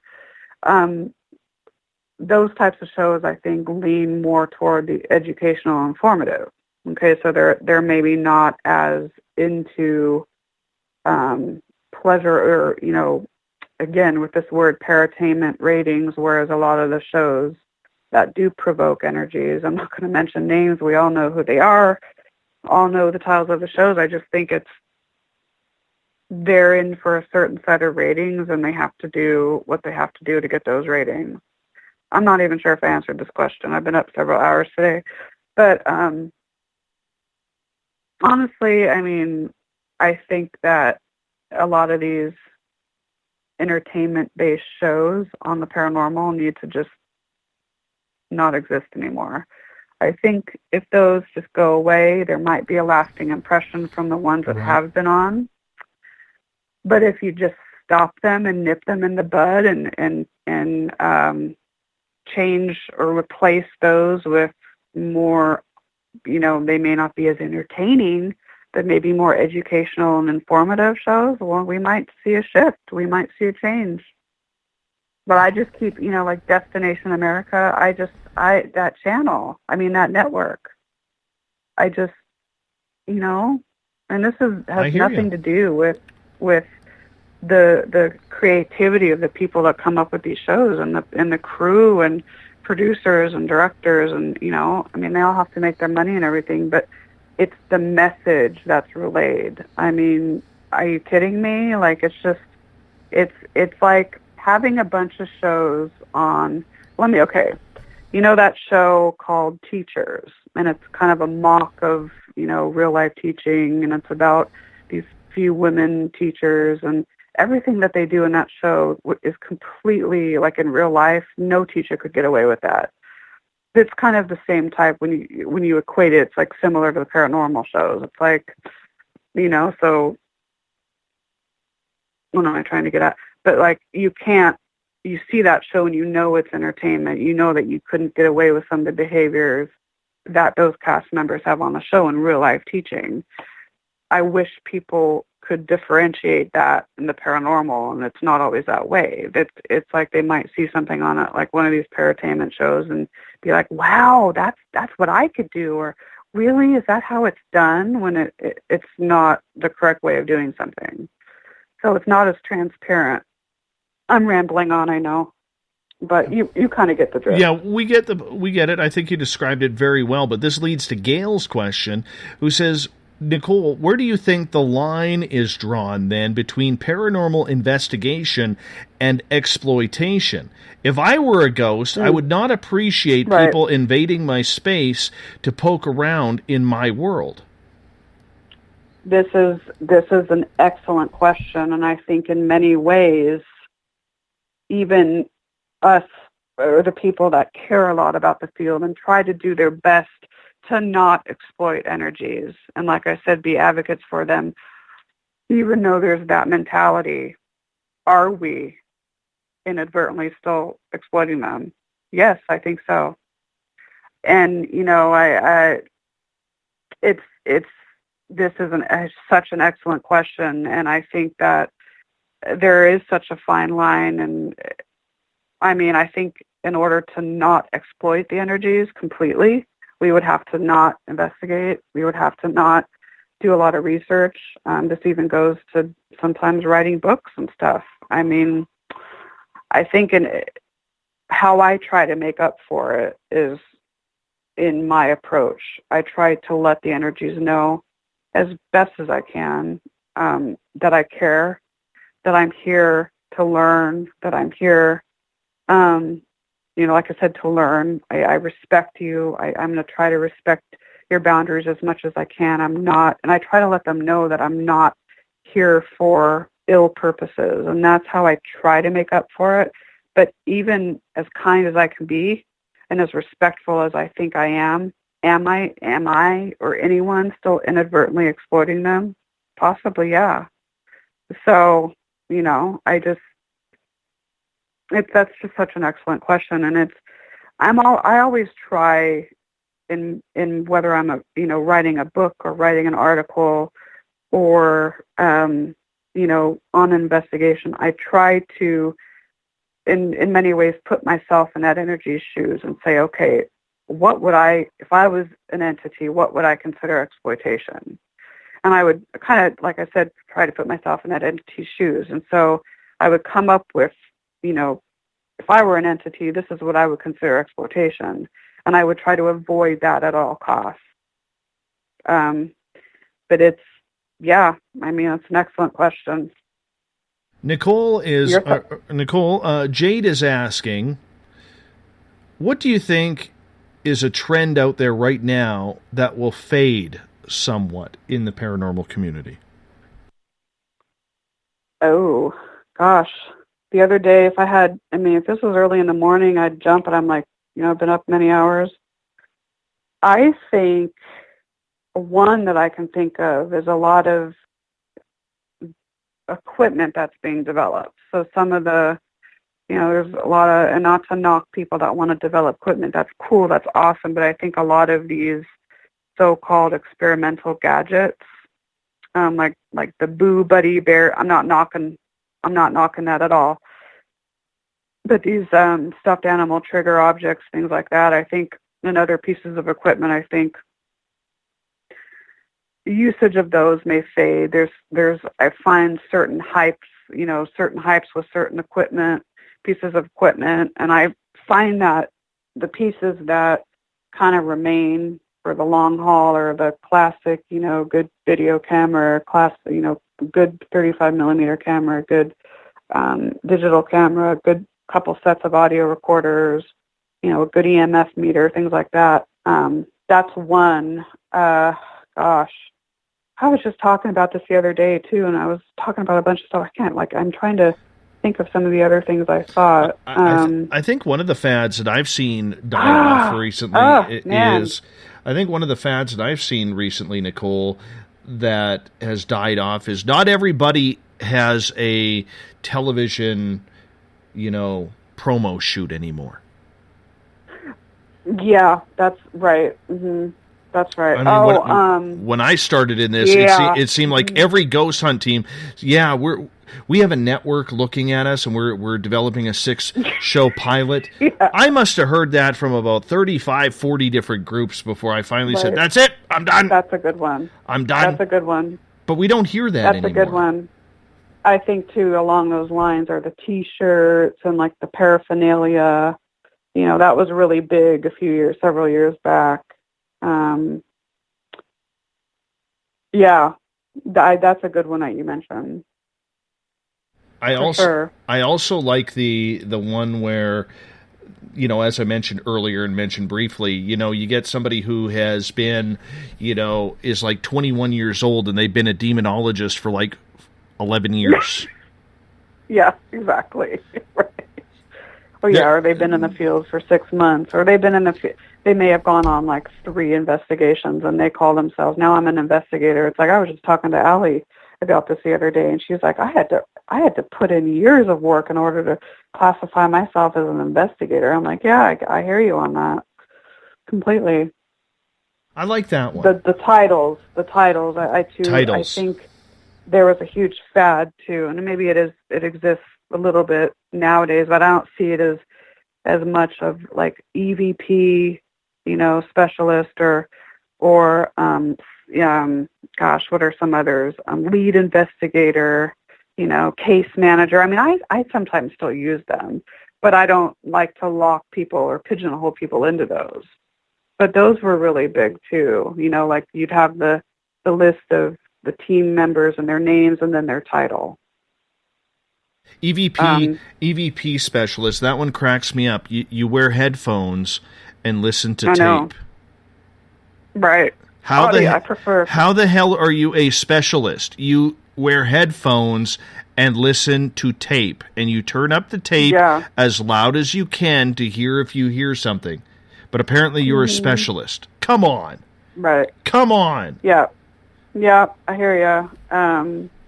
What are some others? Tech specialist, I guess that's somewhat, someone's really good with. But it's like if the whole team is using technology, then I guess everyone would be. Yeah. Yeah, I hear you. And the word debunk. I like to explain it as we go in to a location. We first like to, examine the area and see if we can find out a natural or a logical explanation for this particular alleged anomaly. If we can't, then we will look into other reasons. But, hearing like, we're going to go in and debunk this, it's like, that's so 2004. That originated from taps. That's why it became popular.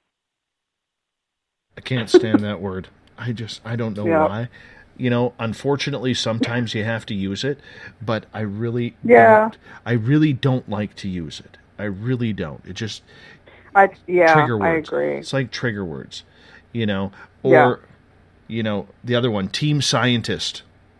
When you look at them and you could tell that they were like a high school dropout in grade 10. You're so funny. It's true, though. It's totally true.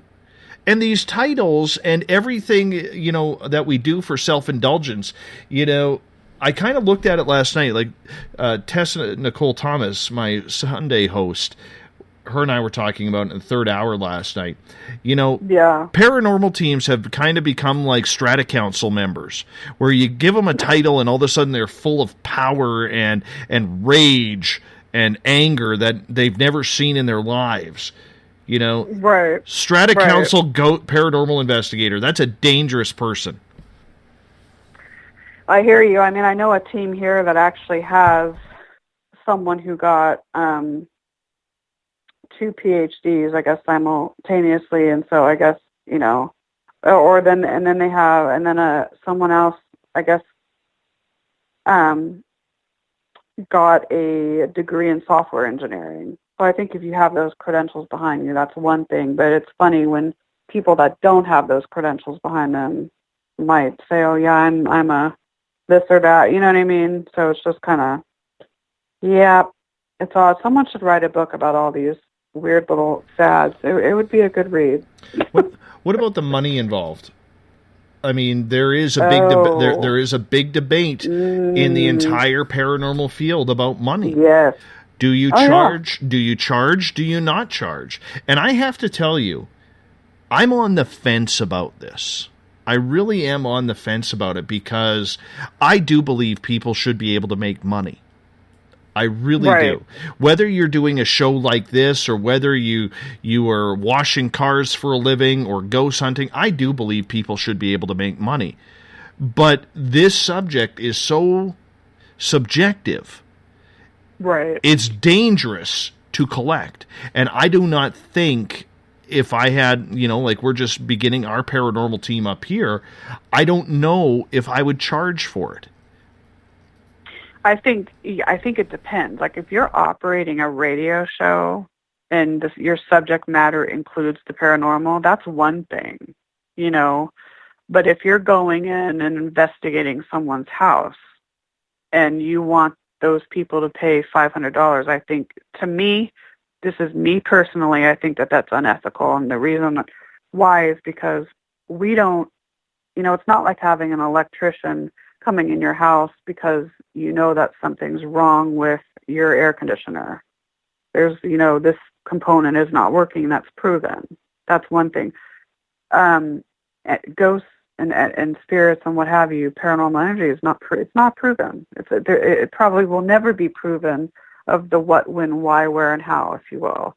And because of that, I think it's unethical to charge. But if you're, if you're an author and let's say you're writing a book about a historical site and some of its energies, I think it's okay in that sense. I think it's nice to donate proceeds to that historical site. That's what I do with mine. Or like I said, writing or having a radio show. That's one thing. But I think it's when you go into people's homes or businesses and charging money. That's kind of where I don't believe in charging. I know that there was this one team, I forget if they were in California or Arizona or some other state, where they allegedly, from what I heard, charged the homeowners $1,000 to come and conduct an investigation. I think that's terrible, but that's just my opinion. Well, there's also the case out of Washington State late last year where a psychic medium was charged with bilking a lady out of $50,000. Oh, I remember hearing about that, yes. Yeah, $50,000 out in Mount Vernon, Washington. That's right. I remember reading about that. See, that's just so deplorable. Oh, my gosh. And I just think it depends on the situation. It does. You know, it depends. Yeah, so I see where you're on the fence. It depends on the situation. But if you're going to go conduct an investigation in someone's house, you know, and it's a family with 2 young children, you know, I mean, and it's, you know, like I said, a paranormal investigation. No, absolutely not free of charge. Absolutely not. Yep. I like Jeff's comment on Twitter. I wonder if they take Bitcoin. At Bitcoin's current value of the online peso, I'm not sure. I know. Yeah. I was talking to a buddy of mine just the other day about Bitcoin. He invested huge into Bitcoin. He's lost like $675,000 on the collapse. Oh my goodness! Oh, ouch! And thankfully, that's all. Thankfully, that's all his profit. Like, he hasn't lost money yet, but he's a little scared for his Bitcoin right now. I would be too. Yes. Oh my God. Yes. My friend Nicole, you hold on. We are going to go to our final commercial break of the night.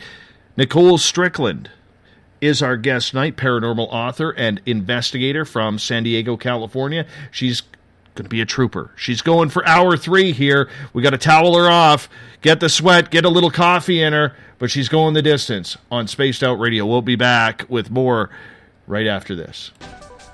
Are you tired of being blocked, shadow banned, or placed in jail for simply posting your thoughts on social media? Social Media Freedom can take care of that for you. Social Media Freedom is the newest and one of the best free new apps that allows you the freedom to post what you want, when you want. It takes seconds to download from your app store. Come join the tribe at Social Media Freedom. It's time to set yourself free. The first annual Caribou Paracon is happening September 28th to 30th in the 108 Mile Ranch, British Columbia. Brought to you by the Canadian Society of Questers and Spaced Out Radio. Come listen to our featured speaker, Grant Cameron, along with Elizabeth Anglin, Paisley Town, Mike Moran, Eric Cooper, and more. It's a 3-day supernatural adventure at the Spruce Hills Resort and Spa. Tickets for the weekend are $150 Canadian. The Caribou Paracon, celebrating everything paranormal. A timepiece is a reflection of who you are, and what better way to show off the real you than with an Escape watch? Escape is a lifestyle brand accessorizing your days and nights. Choose to escape and create the life of discovery that you deserve. Dream, play, unite with your own personalized Escape watch. Head to escapewatches.com. There is no time like the present to enjoy your escape. Use promo code SMF2017 for your 20% discount today. Looking for a place to advertise at a very reasonable cost? Look no further than Spaced Out Radio. SpacedOutRadio.com has an advertising tab that you can click to check out our daily, weekly, and monthly packages to play on the radio, or our website including social media. From commercial spots to banners, we have it all. Check out our competitive pricing today.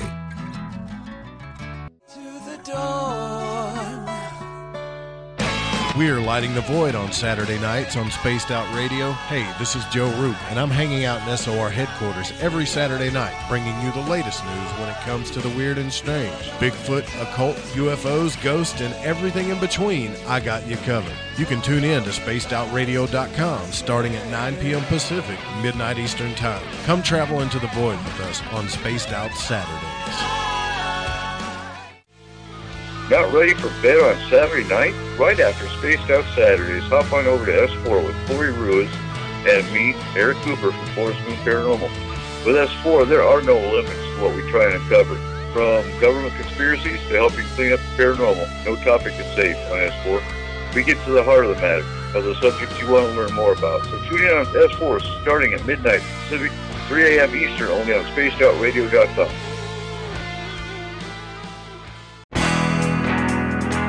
There's stories, then there's the truth. Do any of us really trust the news anymore? This is Jamie Sexton, owner of Rebel Planet News. The third Thursday of every month, I appear on SpacedOutRadio.com to bring you the truth you deserve, without mainstream media lies or alternative media fear-mongering. We'll get to the heart of the story and deliver the truth you're seeking. So come join us here for the Rebel Planet at SpacedOutRadio.com. The Call of the Wild is in Vancouver. The Moose Vancouver is one of the hottest bars and restaurants in the city. Open until 2 a.m. nightly, the Moose will rock you like a hurricane all night long. Great food with everything on the menu at $6.95 near the corner of Nelson and Granville. Get your horns up and come rock with us. The Moose Vancouver, the official rocking bar of Spaced Out Radio. Visit purpleplates.com today. For over 40 years, the Purple Energy Plates have been delivering amazing results for their many customers. Inspired by the great genius Nikola Tesla, the harmony, healing, and energetic effects of the plates have proven over and over to be beneficial and often miraculous to thousands of customers. Check their site for daily specials and choose from their many energy products. You won't be sorry. Visit them today at purpleplates.com. This is Eric Markham, news editor for the Spaced Out Radio's The Encounter Online. We have put together a great team of writers and journalists from all over the world to bring you top-quality paranormal stories, from alien encounters to the latest conspiracies. You won't find any of that fake news here. True stories and top-notch reporting as we look to bring these experiences to the mainstream. The Encounter Online, only at spacedoutradio.com. Do you want to know the truth? Do UFOs exist? Are aliens real? Are the governments hiding the biggest secret in history? We're UFO seekers, and we're on a hunt for the truth. Subscribe to our YouTube channel and follow along with us as we journey across the United States, visiting UFO hotspots and alien hotspots, trying to document the UFO phenomenon. Catch us on Spaced Out Radio every third Monday of the month as we discuss Area 51, UFOs, and more. And also, don't forget to subscribe to us on YouTube. You hear footsteps in the empty room above you. A rocking chair begins rocking by itself. Don't be afraid of the things that go bump in the night. Reach for Spirit Storybox, the iPhone app the Huffington Post UK called the only ghost hunting app you will ever need. Spirit Storybox. The spirits are telling their stories. From the mile-high state of Colorado, sharing our signal around the world, I invite you to Spaced Out Sundays. Hi, I'm Tessa Nicole Thomas, and I'm closing out the week by taking you on a paranormal journey to the world of the weird. Ghosts, aliens, psychic phenomena, I will hit it all in your questions too. So let us highlight the paranormal for you. So come join me for Spaced Out Sundays starting at 9 p.m. Pacific, 12 a.m. Eastern, only at spacedoutradio.com. The views and opinions expressed by tonight's guest and topic of discussion do not necessarily represent the official policy or position of Spaced Out Radio, Spaced Out Weekend, Spaced Out Radio Limited, its hosts, syndicated carriers, or anyone associated with this broadcast. You're listening to Spaced Out Radio with Dave Scott. Follow Dave on Twitter at Spaced Out Radio and hashtag Spaced Out Radio, and on Facebook Spaced Out Radio Show. Now, back to the program. Welcome back to the third and final hour of Spaced Out Radio tonight. I am your host, Dave Scott. Great to have you with us. Tomorrow night on the program, we step back into the field of ufology. This time we're looking north of the border in Canada. MJ Benias is going to join us from Manitoba. We're talking Canadian UFOs starting at 9 p.m. Pacific, midnight Eastern Time at spacedoutradio.com. We welcome in everyone listening in on the SOR radio network, including the Fringe.fm. We are live every Monday through Friday night on Periscope.tv, and You can also check out our archives for free. Go to our YouTube channel, youtube.com/spacedoutradio. Hit the subscribe button if you wouldn't mind. I would appreciate that. You can listen to all our previous shows for free. Bill Cardwell has set the password for tonight in the SOR Space Travelers Club. Excentrochondroplasia. Excentrochondroplasia is your password. Make sure you use it wisely, Space Travelers, as Bill sets a password each and every night right here on the mighty SOR. What is that? Excentrochondroplasia. Excentrochondroplasia. Nobody even knows what that means, Bill. Not a soul. Not a soul. Anyways, our website, spacedoutradio.com, where we have a plethora of features for you. Rock out to some Bumblefoot, shop at our Spaced Out Radio store, read up on the encounter online, or watch great videos from UFO Seekers, Contact TV, and so much more. Author, paranormal investigator out of San Diego, California, Nicole Strickland is going the distance with us tonight. Now, if you're just tuning in, you may have heard Nicole on the show with us a number of months ago talking about one of her books about the ghosts of Queen Mary, the famous ship in California. And Nicole, it's such a pleasure to have you here. Oh, likewise. Thank you so much for having me again. Oh, thank you so much for coming on in. I want to continue with the audience questions, if you do not mind. Sure, absolutely. All right, let's get to it. Jade is asking, do you think people are opening portals that allow certain types of entities through without even knowing? Oh, absolutely. I think that's absolutely. A lot of people, some people may try to do it willingly. Other people, they're not even aware. I think the ones that, and the famous tool that comes to mind is the so-called Ouija board. Now, I don't think the board itself is the problem. I think that it's the negative connotation associated with the board, and all of the people that use it that really don't know what they're doing. Because in a sense, I mean, paranormal gadgets, if you will, it's just like any other tool. So I think, in that regard, and even using other types of equipment, I think that if you really don't know what you're doing, or if you're, being extremely provocative, or you're, trying to reach so-called negative energies, or you're, projecting a lot of negative energy onto the situation, I think those are all possible causes for why someone can open a portal. So absolutely. Yeah. How dangerous it can is be it? a dangerous thing. Yeah. Why it's so funny. I think it can be, for someone that isn't really healthy physically or spiritually or mentally or emotionally, I think those types of people can be more vulnerable to energy, whether it's negative or positive. So I think in that sense, it's more dangerous for those types of individuals. But I mean, I think it can be dangerous, generally speaking, to that site or that particular location of where it's opened.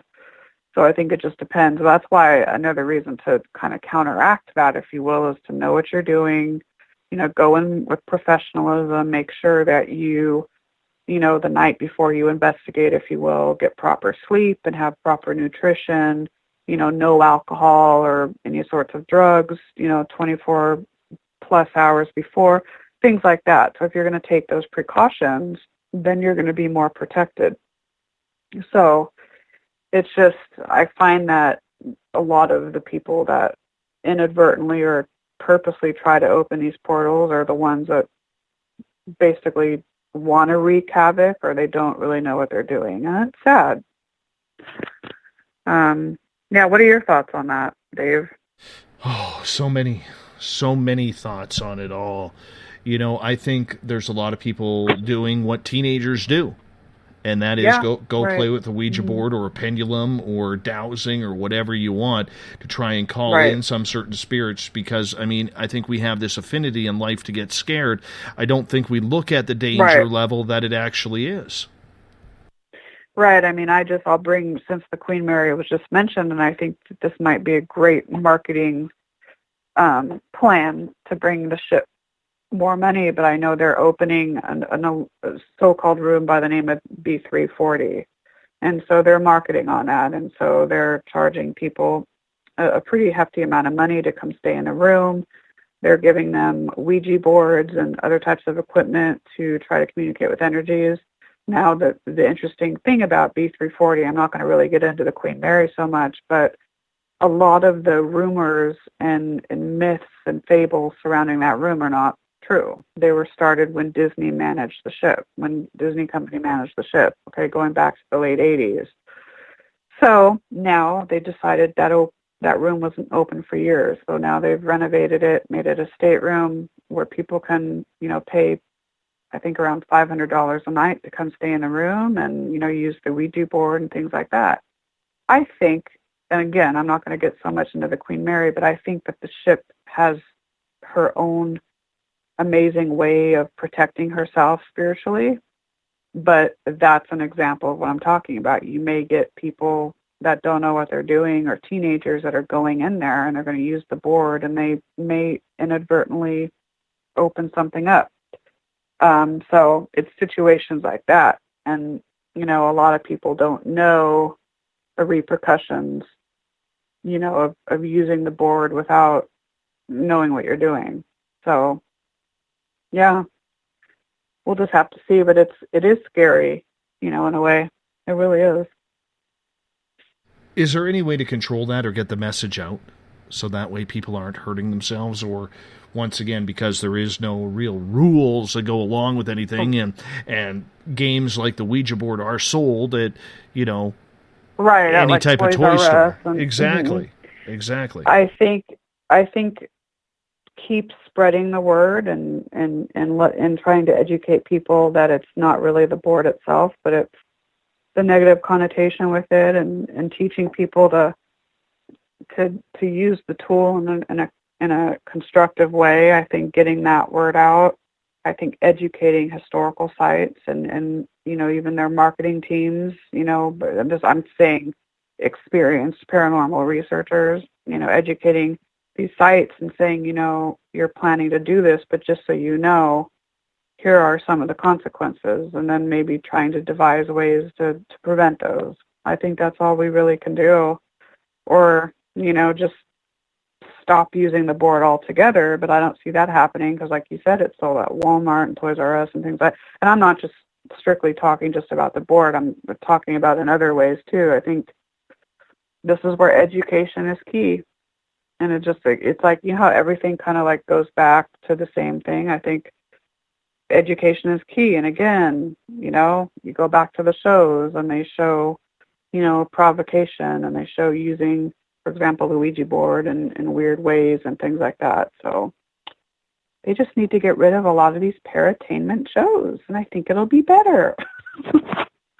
Oh, come on. That's just way too easy and way too much money lost.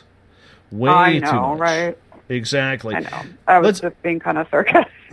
Let's head over to the Spreaker chat room where one of our favorite listeners around here, Mooney, is asking, Nicole, how did you get your start in the paranormal? Oh, awesome question. I think that I was one of these little babies, how we're all babies at one point, that was just born into the field. I have always, even as a very young child, have always been interested in the unknown and the paranormal. I was born in Huntington Beach, California, and then I lived in Las Vegas from about 1.5 to 7 years. And so it was just my mom and my dad and I. And I had some sensitivities as a child. I think a lot of children do. And I started seeing odd things in our house, just kind of like shadow, what I think today, as I look back, more like shadow figures.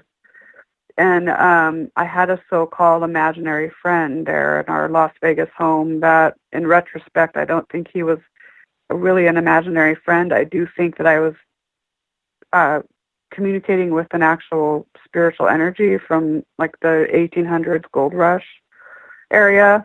So those were my experiences in Las Vegas. And then when I moved to San Diego at around 7 years old, I'd still took with me that interest in the paranormal. And so then when I got older, I would try to get my hands on anything that I could read, books, magazine articles. Obviously, the internet wasn't out then, so there weren't a lot of resources. But I had a very profound experience my senior year in college, and I credit this experience with paving the path for me as a researcher. And so when you talk to a lot of researchers, they may tell you, many of them will tell you that their interest, even though they had it for a while, their interest really grew after a very profound experience. And so that's the situation with me. So I remember my grandmother, my mom's mom, calling me the day before she passed away. And she called me in the afternoon, and she was just wanting to see if I was okay. And I was like, that's odd for her to ask. She knows I'm doing all right. So I talked with her for about 15 minutes, and I didn't realize that was going to be the last time I talked with her. So I get a call the following afternoon from my mom, and I knew immediately that something was wrong because I answered the phone, and my mom was like, "Hi, sweetheart. I just want to let you know that I love you so much." And I instinctively knew that there was bad news coming. So then my mom said, "But I wanted to let you know that Grandma passed away this morning." And I just, oh my gosh, I felt my world cave in. I felt guilty that I didn't talk with her longer on the phone. So I flew out to San Diego to attend her services, spent the weekend with family, and then went back to the University of Arizona, so in Tucson, Arizona. And so for the first couple of days, I didn't have many experiences, but then I started noticing every once in a while that the doorknobs of my front door and my bedroom door would move and rattle, by themselves. And so I tested them and all that, and I couldn't quite figure it out. Just so you know, my grandmother was one of these at night to go around and check the doorknobs to make sure that they were locked. And a lot of my experiences with these doorknobs in my apartment happened at night. So I didn't really think much of it. And then a couple nights later, I was sitting on my bed and I was studying for a midterm, and I felt this disembodied hand caress my face, and it felt very loving. And so that's when I started connecting the dots, and I was like, wow, the doorknobs and this hand. I'm like, oh my gosh, could this be my grandmother? And again, I didn't think much of it until I don't know if it was the next night or the night after that. Again, I was studying for a midterm on my bed in my bedroom, and I noticed in my left peripheral vision a light and someone standing there. And I looked, and I saw my grandmother, and she looked about 10 years younger, and she was wearing her one of her very popular house dresses, and it was royal blue with white flowers, and it looked as though there was a spotlight behind her shining on her, so there was this glow behind her. And her spirit form lasted a couple of seconds. She didn't say anything. She was looking at me, though, with a slight smile on her face. And then it dissipated. And I was just in complete shock. And so that's when I called my mom, her daughter, and I let her know, these are the experiences I've been having with my grandmother. My grandmother's name was Helen. And so my mom and I decided to talk to Helen and let her know that, she's free to move on. She's free to go home. She doesn't have to feel stuck here anymore. The family is okay. We're all doing okay. She's free to go. Okay, so we did that. And ever since we did that, the experience has stopped. So it was one of those very, very profound spiritual experiences that I'll most likely never have again. And I credit that with starting me on my path as a researcher. So it was incredible. Do you regret the decision to look into this? No, I don't. I think I was destined to be on this path. I don't know why. I may never know why, but it's something that I think I was destined to be on. And I'm okay with not knowing the answer. There may be more than one. Maybe I'll know once I, pass on. But it's been a really cool journey. I think too, for me, being a paranormal researcher has taught me a lot about myself. and about my strengths, about my weaknesses, about me as a person. And I really do feel that the years that I've spent doing this, I've almost grown into myself more, if that makes more sense or any sense at all. It's just, this is from, me personally, but I don't know. It's just, it's been, I feel like it's taught me a lot about myself. So, yeah, it's been a great journey, and I look forward to many more years. And it's hard being a paranormal researcher. I think, it's taxing emotionally and spiritually, and you have to be in a good place in order to do this work. And if I have advice for anyone, that's my advice. Make sure you're in a good place when you do this work, because it's going to take you a lot farther, and you're going to get a lot, a lot more, or a lot better results. Sorry, I'm fading. I'm getting sleepy. You're doing great. You're doing great. Blah, blah, blah, blah, blah, blah. You know what I mean? Where's your coffee? You get to do. Where's your coffee? Right? Pepsi, 5-hour energy drink, Red Bull, whatever it is. Right? Where is it? Oh my gosh, I had 2 Starbucks today. I had some Pepsi. Oh, you're crashing hard. No more caffeine. Well, we only got about 25. Yeah. We only got about 25 minutes. Oh, I can do it. I'm just you can do it. It's like Be when a I trooper. start getting blah blah blah blah blah blah. Oh my God, sorry if I'm sounding like that. My God. Be a trooper. Anyway, you could do it, girl. You could do it. All right. I can do it. I have another question for you from Janine. Have you not noticed, though, that spirits like to hang out in entertainment venues? And personally, yes, Janine thinks, why not? Oh, yes. This falls into the theories of why places that are euphoric, or places that, like hospitals that are, kind of not so happy, places like that, theaters, amusement parks. I can't sit here and tell you that I have the answer as to why energies prefer it, but I think it might have to do with the energy level. In some places that are more or popular with living souls at any given moment, maybe it helps them to manifest or to do what they're doing.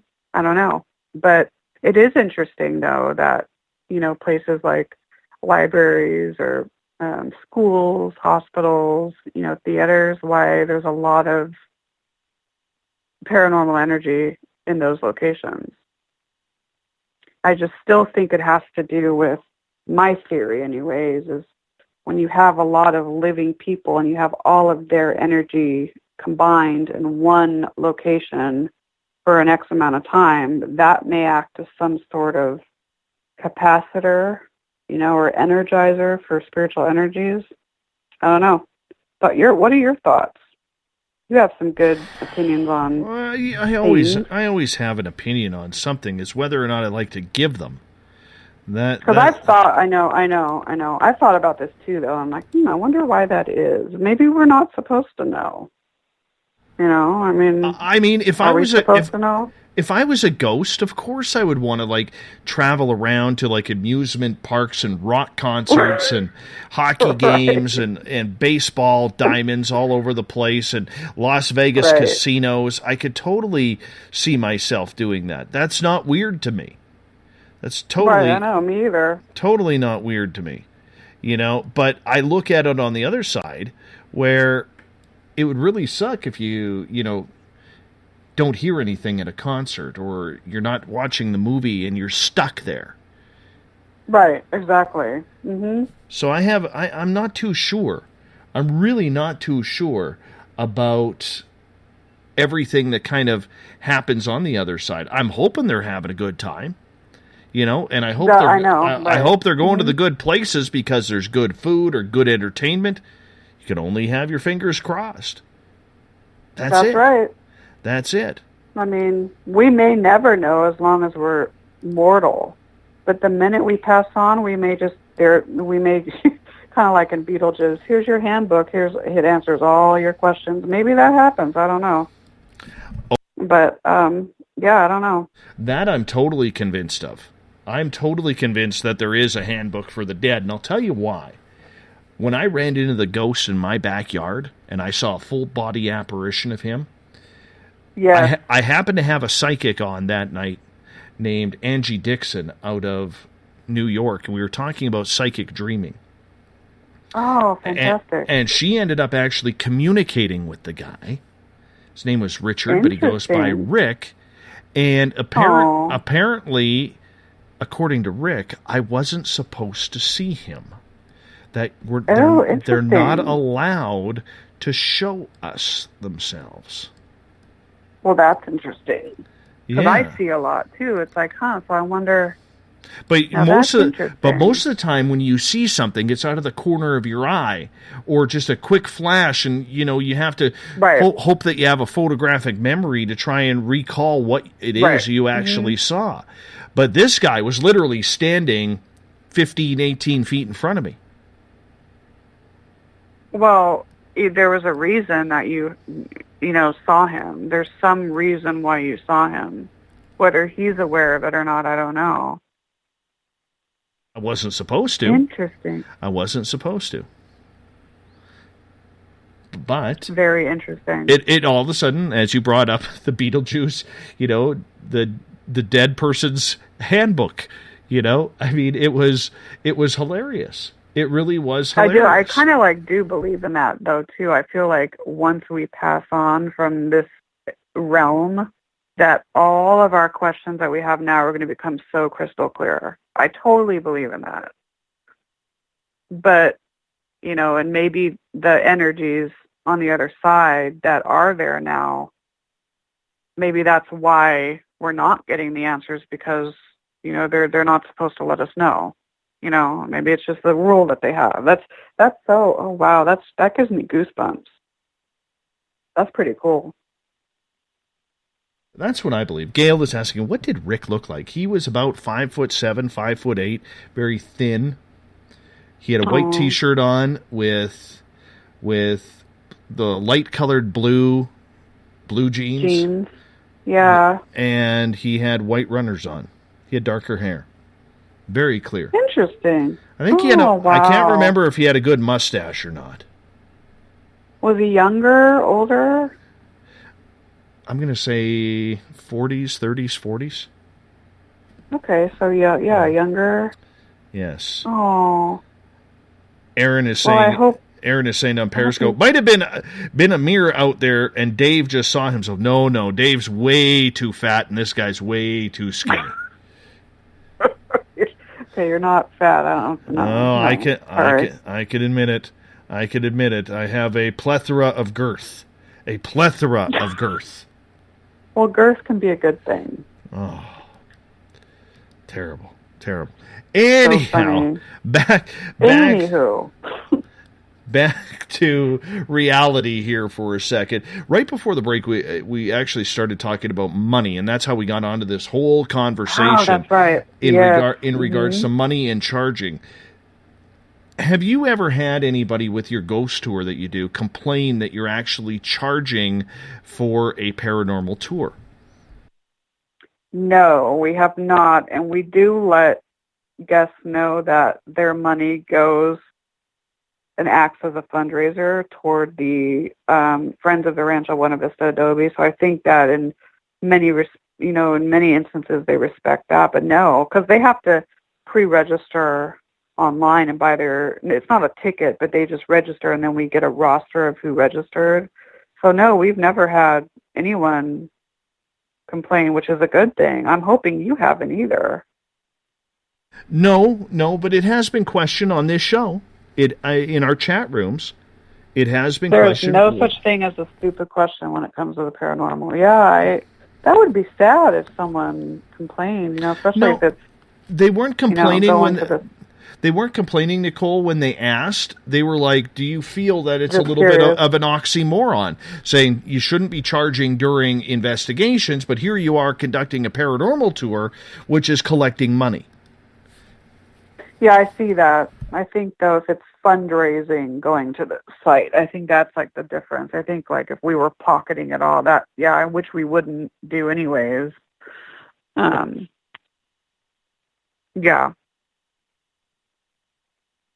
That's a good question, though. Well, the money involved, there's not a lot of people getting rich off of this. I mean, even the people who are doing the television shows aren't making a fortune. Okay, No, some people are lucky to make $300 an episode. And if they get signed for 6 episodes, they're getting $1,800 plus their expenses. They got to pay tax on that yet. Exactly. Yeah, exactly. You know, so I don't think just because you're in television that you're automatically going to become a millionaire. Now, I mean, if your show hits season 5, 6, or 7, of course, contracts are renegotiated because they're charging more for advertisement. And that's the way it kind of spins. That's entertainment. I mean, not everybody is an pick a baseball player or a football player. Not everybody's a Walter Payton or Joe Montana. Right, exactly. So, I mean, it does come with its benefits. So when it comes to money in this field, where do you think it's safe for any type of investigator to charge? God, this is just, because I'm on the fence so much about this in many, I think, like I said earlier, like if you've worked hard to establish like a radio show or like you've written a book about a historical site, I think in those cases it's okay to make a little money, but even like let's say you write about a historical site, if you donate some of the proceeds, I feel like that helps to compensate. But if it's, like I said earlier, if you're going into and doing an actual investigation of like a home or business, something like that, and charging the family or your client, that's where I say no, absolutely not.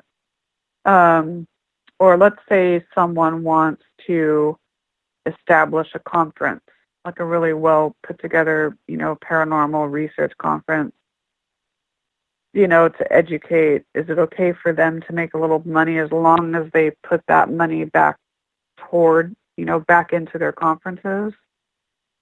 I would say yes if it's, I feel like this is such a good question. It's like I feel like if I say yes, I'm wrong, and then if I feel like I say no, I'm wrong. It's just one of those weird things. I think it just depends on like what you're doing. But even then, certain, even writing a book about like a certain, and I might be chopping my foot off here, but let's say you decide to write a book about a certain spirit or a certain, group of entities. Is it fair to collect money off that? That's where I feel weird, and that's where if I did something like that, I would want to donate, the bulk of my proceeds to whatever site that is. And then maybe, take a little bit for myself. I would help fund my authorship, but it's just, it's a difficult question. Oh, of course it is a difficult question. It's a super difficult question. That's why we're rocking you with it. You're the expert. You're Nicole Strickland. You're Nicole Strickland. No way. Me and that word expert do not get along. No way. I know you're kidding. Science. But, science. Just slap me with the science. Science. There you go. Ooh, it's just, God, I know it's so tricky because I'm always trying to not come across like I'm exploiting the energies, because I think there's so much of that done now, and I'm always trying to be kind and respectful, but it's like, do I inadvertently sometimes? I mean, I hate to think that. That's why I try to let them know as much as I can. Like, look, I'm not trying to sound like this. Please, no, you know what I mean? I communicate with them, and I hope that they hear me. It's like, but yeah, it's hard. That's a tough one. One of the topics that I know we want to talk about tonight with you is this whole paratainment circus that is going around. We've touched on it a little bit tonight, but we have. This whole paratainment effort that is going on, do you think that we in the paranormal are unknowingly shooting ourselves in the foot for credibility within the mainstream because of the way we act, the way we promote ourselves, the tacky T-shirts or the tacky logos, whatever it may be. Do you think that we are the ones who are really causing the flux of emotions from people in the mainstream treating us the way they do? That's a good question. I think, in terms of, like the paratainment circus can apply to, media, and then it can apply to just the para community. So I think in terms of both of those, if you were to separate them, I think both are in a way shooting themselves in their foot. But I think the things, like some of the things you mentioned, like the T-shirts and the groupie mentality, I think it just mocks the field, because this should be a field that is more, and you're going to hate me for saying is more scientific. It's not, but is more. It should be a more professional field, and it's not. So I think yes, many people within the field are contributing to why it's not where it should be. And I also think the shows and the media portrayal of this doesn't do justice either. And I think a lot of the people that are in this field purposely want to emulate what the shows are. They want to be like the shows. They believe everything they see in the shows. They believe that, like, everything is, malevolent, and that it's like they want to be like how the media portrays it. So I think like both mediums, meaning the media and the shows, and then us as a collective group of researchers, I think both of those interplay with each other in ways that don't advance the field, if you know what I mean.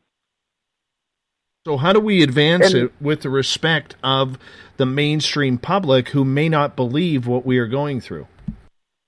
And again, a big thing is education. There's so many people that rely on the media and rely on movies and rely on these shows, or they may join a meetup group that's run by people that don't know what they're doing. These are all examples. It's educating people before they get into these situations, so they're not. I almost feel like the media and these shows and all that is brainwashing in a way. So I think it's like getting to these people before, they let all of these other situations, in a way, brainwash them, and educating. So if they know beforehand, they're going to know to avoid X, Y, and Z. Avoid. When I say avoid, meaning not to apply like what they see on a show to real life paranormal research, for example. So I think it comes down to education. A lot of it does. So when you're educating the media, you can't have everybody being a voice, though, because if everybody's a voice, right. That's where it gets a little bit intense, because let's face it, there are people out there who take this subject a hell of a lot more intense than the majority. And it's those people who have those strong intensities that tend to ward people off of what we're doing. Yeah, no, I agree with you on that. I think, too, a lot of this field, in terms of the actual research end of it and investigation end of it, can be very boring and unentertaining.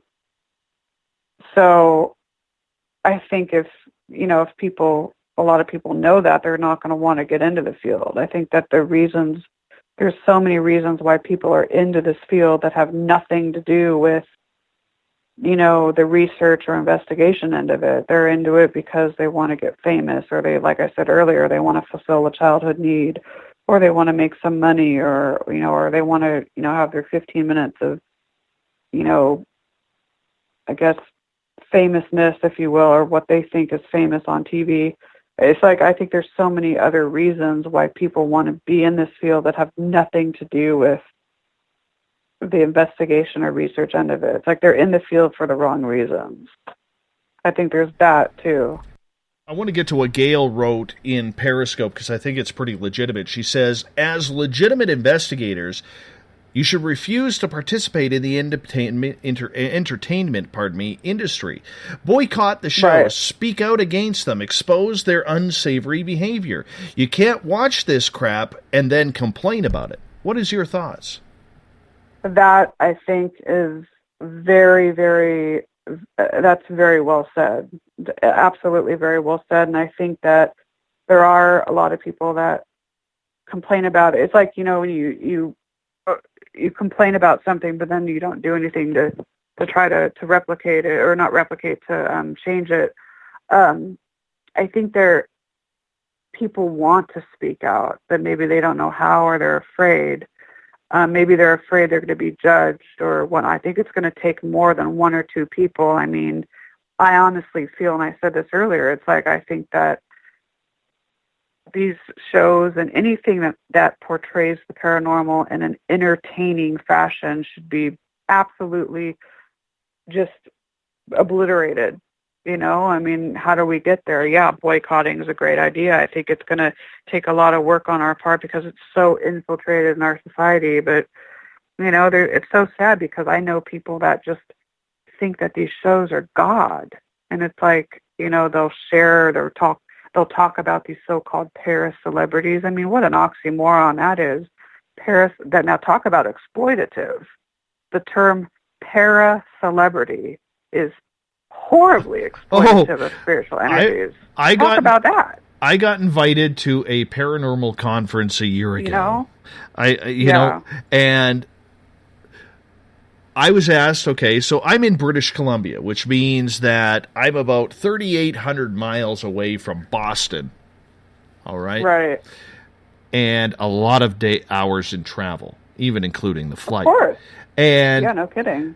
The organizer of the event, who shall remain nameless, literally, when we got there, he's like, "Did you see the article about the Paracon in the local town magazine?" No. So we go for pizza, and I'm reading the article in the local town magazine about the Paracon, telling us about all the television stars, Amy Bruni and Adam Berry and Dana and Greg Newkirk and the boys from the Blackwater Triangle investigative team, and we're getting some people in from Canada and the UK as well.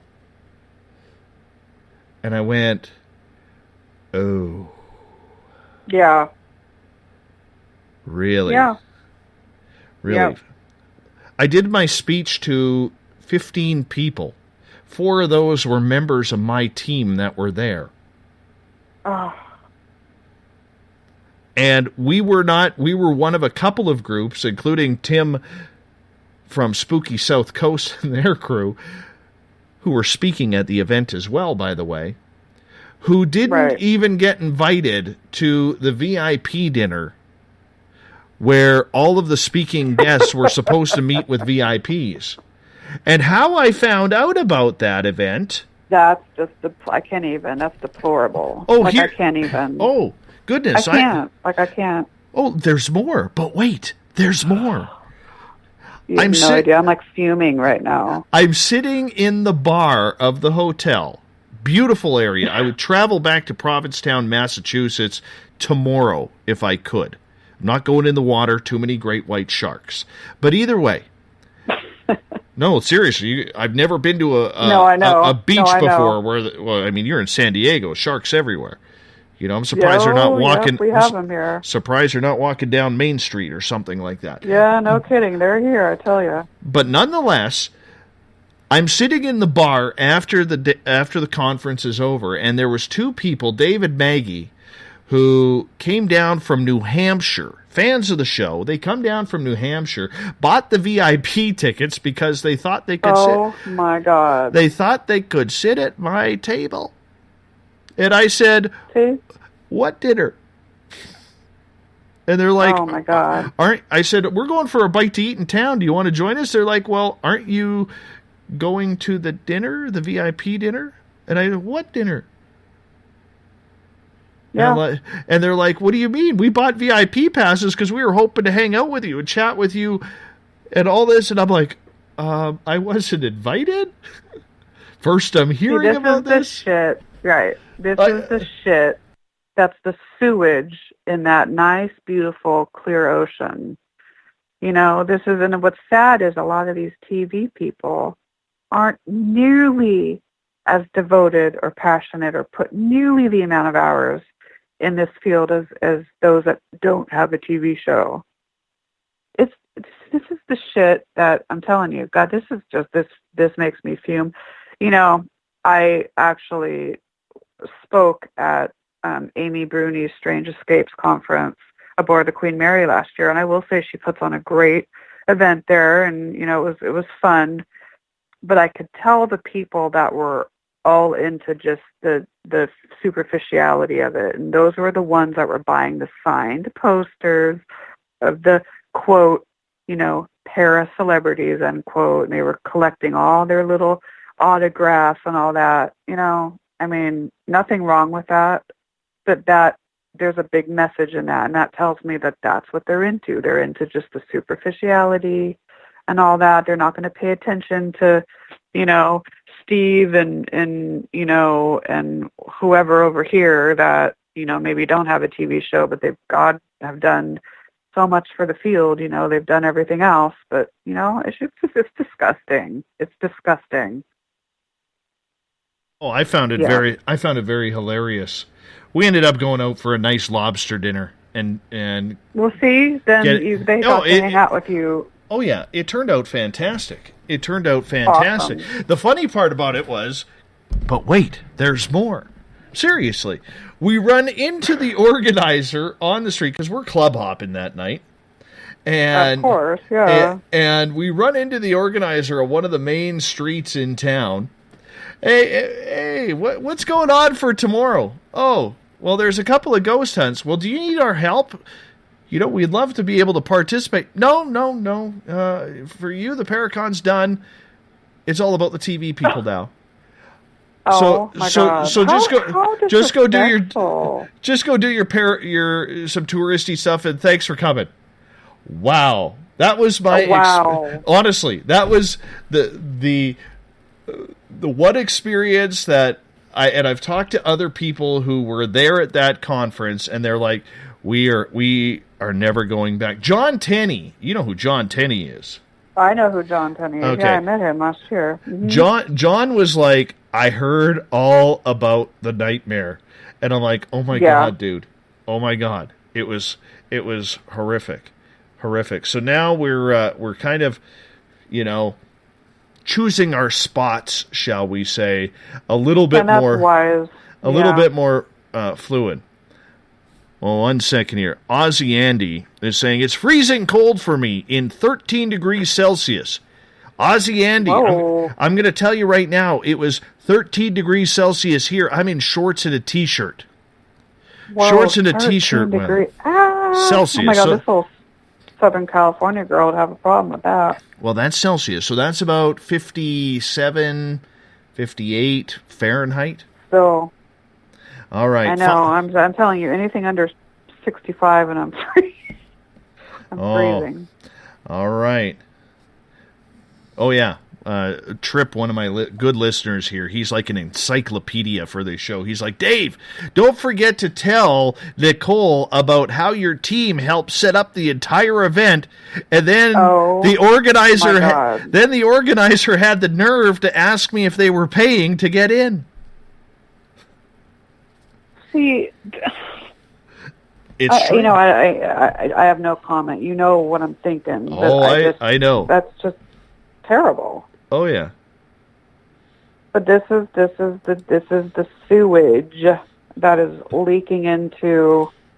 Oh yes. Our beautiful ocean. Do you see what I mean? Oh yeah. I like the way you put that, sewage. Paranormal. Yeah, that's exactly what it there's is. your new book. There's your new book, Paranormal Sewage. That's actually a really good title. Paranormal Maybe Sewage. You and I could co-write it. Let's write it. Paranormal Sewage. We're going to get into the depths of what is wrong with the paranormal field. We're gonna play Totally. We're gonna play a little game here that we call the Thought of the Day. Totally. I'm just gonna play some intro music, get this thing started. Oh yes, a little Cuterebra by Mr. Ron Bumblefoot THAL. Come on, Jeff, I need my circus pictures at hashtag Spaced Out Radio on Twitter. Thought of the Dave happens every night at this time, where we ask a question on our Facebook early in the day. It transfers over to Twitter, and we get your answers to the Thought of the Dave. So, Nicole, we're going to play along here. Today's Thought of the Dave is, what pisses you off about paranormal investigations? What's the one thing that just grinds your gears? Ego. Oh, Ego. yes. Got to be more than just that. Come on, give us an example. Oh no, Quick example. We covered. Get personal with us. Someone who professes to have answers to everything. They just, they know everything there is to know about the paranormal, and they're right, you're wrong. Those types. Yep. No. Oh, yeah. They drive me nuts. Or those that believe every little alleged anomalous situation is paranormal without examining the situation. Right? Just doesn't I could feel go good. on. Some of which we've already even talked about tonight. I know. All right, let's get to some of our listeners here and see what they say. Let's start off on Twitter. Steven replies, "How about I answer a question with a question? How can paranormal investigation meet the scientific standard of repeatability? That problem seems to piss a lot of investigators off." I think it's a great question. It's a great question. I do too. I just find it funny. Good one. I find it funny that we have so many people out there using the word science, think they're conducting scientific experimentation. PJ jumps in on Twitter at hashtag Spaced Out Radio. The word debunk. Hate it. Yes. It's because they want to feel like they're on the TV show. Like, oh, we're going to act like, the ones that originated the term debunk, Yeah. Know the feeling all too well. Paranormal UK Radio. As someone who works in human resources, I can affirm that any company is in... Oh, that's for something else. This is what I get for reading them cold. The Yeti guy. The Yeti guy says the power of suggestion. Example. Did you hear that? WTF. Did you hear it? I heard it. Sure you did. God. Absolutely. He ended it with a swear word, and I almost went right there. Almost. Good. Well, I already sweared tonight. Swore. Yeah, you have Swore? a potty mouth. We're gonna have to watch that for the next time you're on. I know. Oh, I'm so sorry. Muji Boy says, although I am somewhat of a skeptic when it comes to the paranormal side of things, I have a general interest in photographic history and fine arts, so the whole show was quite interesting. Thank you. Aw.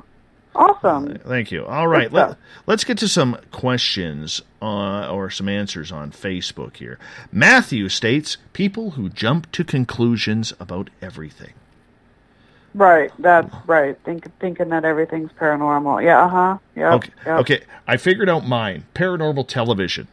You know when they all of a sudden turn up the volume when you did you hear that? Did you hear that? And they crank the volume and there's music behind it getting louder. Like, are you kidding? Are you kidding me? Or the teaser music, like yeah, totally. Mm-hmm. Right. Or they tease with such intensity and higher levels of music, and they go to break, and then they come back and it's like a spider. Really? I know. Yeah. Or it's like a brick. Whatever. Paul states, I think the worst thing is for investigators either trying to embellish their findings or outright lie and hope they get away with it. Makes it harder for people that truly love what they do when others screw it up and word gets out. That's a huge one right there. Huge. That's a good one. That's a real good one. Simon gets pissed off with mediums and paranormal investigators. Didn't really go into further explanation. Norma Jean had a real short one, too. They make too much noise, and some are not respectful. There we get into the respectful comment again. That's a good one. That's important. Christine jumps in. I've heard most of them are fake. One that I did like was that empath woman who would summarize what she felt had happened in a house, and a realtor would investigate the records and history. They'd come together at the end and compare notes. I think they're talking about Dead Files with Steve DiSchiavi. I think so, too. And Amy yeah. Allen.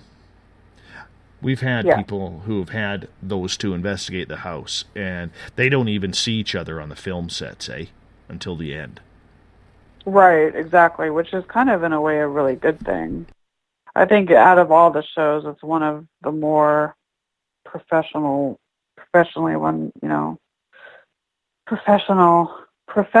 done compared to some of the others.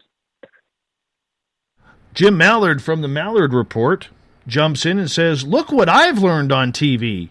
Provocation is the key. Help me with this demon." Yes, huge. Yep, that says it all right there. Oh, I fully agree. I don't think there is much more to say than just that. Jim, you took all the thunder out of the thought of the Dave. Thanks, Duck. He did. Appreciate that. Jim. All right. John hops in, and he says, I don't like how they always seem to have to do the investigation in the dark. It makes no sense to me. Why couldn't a spirit be seen and heard with the lights on? Also, the jumping is ridiculous sometimes. You don't do this for a living? Act like it. You know what, though? That's so true. I will say this. I much prefer investigating in the dark. Not for ambiance or anything like that, but for me, I notice a lot more in the dark than I do at daytime. Things moving, things out of course that shouldn't be around. How about you? What do you prefer? I've done both, and I think that, they're both great. I think for me, things quiet down for me at night. I can concentrate a little bit better at night. Like if it's in the day, I tend to think about other things. So for me, that's why it works. All right. But yeah, visually though, I know what you mean about being able to see things better and things like that, or even quieter atmosphere so then you can hear things better. Totally. Yep. All right, a few more. We have Mark saying, jumping to conclusions in the paranormal, folks who are on TV, confusing fame with knowledge. Tim. That's a good one. Tim states, vagueness. Jumping to conclusions. People I know who I believe said their encounters were in daytime, though they were familiar with the subject or the area subject. Mary jumps in, jumping for conclusions. David and Chris jump in there with the same thing as well. All right. Great answers. Dr. Jerry. All great. Dr. Jerry here. How investigators will flash you a shot or a clip of something that is totally blurred, obscure, or perfectly clear even, but you can't make anything out. And then they proceed to tell you what you should be seeing. Sometimes I think they count on guilting you into agreement. That pisses me off. Yes, Dr. Jerry. Yes, I know exactly. Yep, been there, done that. All right, we got time for one more here. One more. Who's it gonna be? I don't know. Pick a number. Pick a number between I don't know. 1 and 10. 32. All right, I'll pick it 1 here. 1 and 10. I'll pick it here. You pick it. All right. 32, I said. Oh my gosh. Cortana, when people try to piss off ghosts. She doesn't like that. Doesn't like it a bit. I don't like it either. It's horrible. Exactly. Nicole, please tell our listeners where they can find out more about your tour and your books. Awesome. Hey, it's been such a great night, by the way. This has been an awesome show. So you can get my books on Amazon. My Queen Mary books are sold on the ship, too. So if you ever visit the Queen Mary, you can get them there. Author NicoleStrickland.com is my website. And then I'm also on Facebook. I have an author site on Facebook, just facebook.com/author Nicole Strickland. I'm on Twitter and Instagram, all those guys. Let's see. Our tours at the Rancho Buena Vista Adobe, if you're ever in the San Diego area, if you go to vistarecreation.com, under the Spirits of the Adobe, they'll have a list of the different days and times there, or you can just feel free to get in touch with me if you have questions, and I can lead you in the right direction. So that's about it. This has been an awesome night. Thanks for having me. Thank you. You hold on. I'm going to wrap this thing up. You got it. Tomorrow night on the show, we have MJ Benias coming on in, and we're going to talk Canadian UFOs, starting at 9 p.m. Pacific, midnight Eastern Time at spacedoutradio.com. We want to say thank you to Nicole Strickland for coming on in tonight, hanging out with us for the entire show, talking ghosts and paranormal. If you're an investigator, hope you learned something tonight. And if you have people around you who are acting that way, give them a good shaking. That's what you need to do. Mr. Ron Bumblefoot THAL rocking in the background with Little Brother is Watching. Bumblefoot is the official music of Spaced Out Radio, rocking us in and out of every single show. Get your horns up for the guitar god himself. Big thank you to everybody on Twitter at hashtag Spaced Out Radio, Spreaker, the Periscope chat room. You were hopping tonight, and the Veterans Club and SOR Space Travelers on Facebook. Everybody at home, in your cars, at work, wherever you may be. Thanks for making this a great night, because together, my friends, we own the night. Mr. Bumblefoot, we need a favor. We need you to take us home. Good night.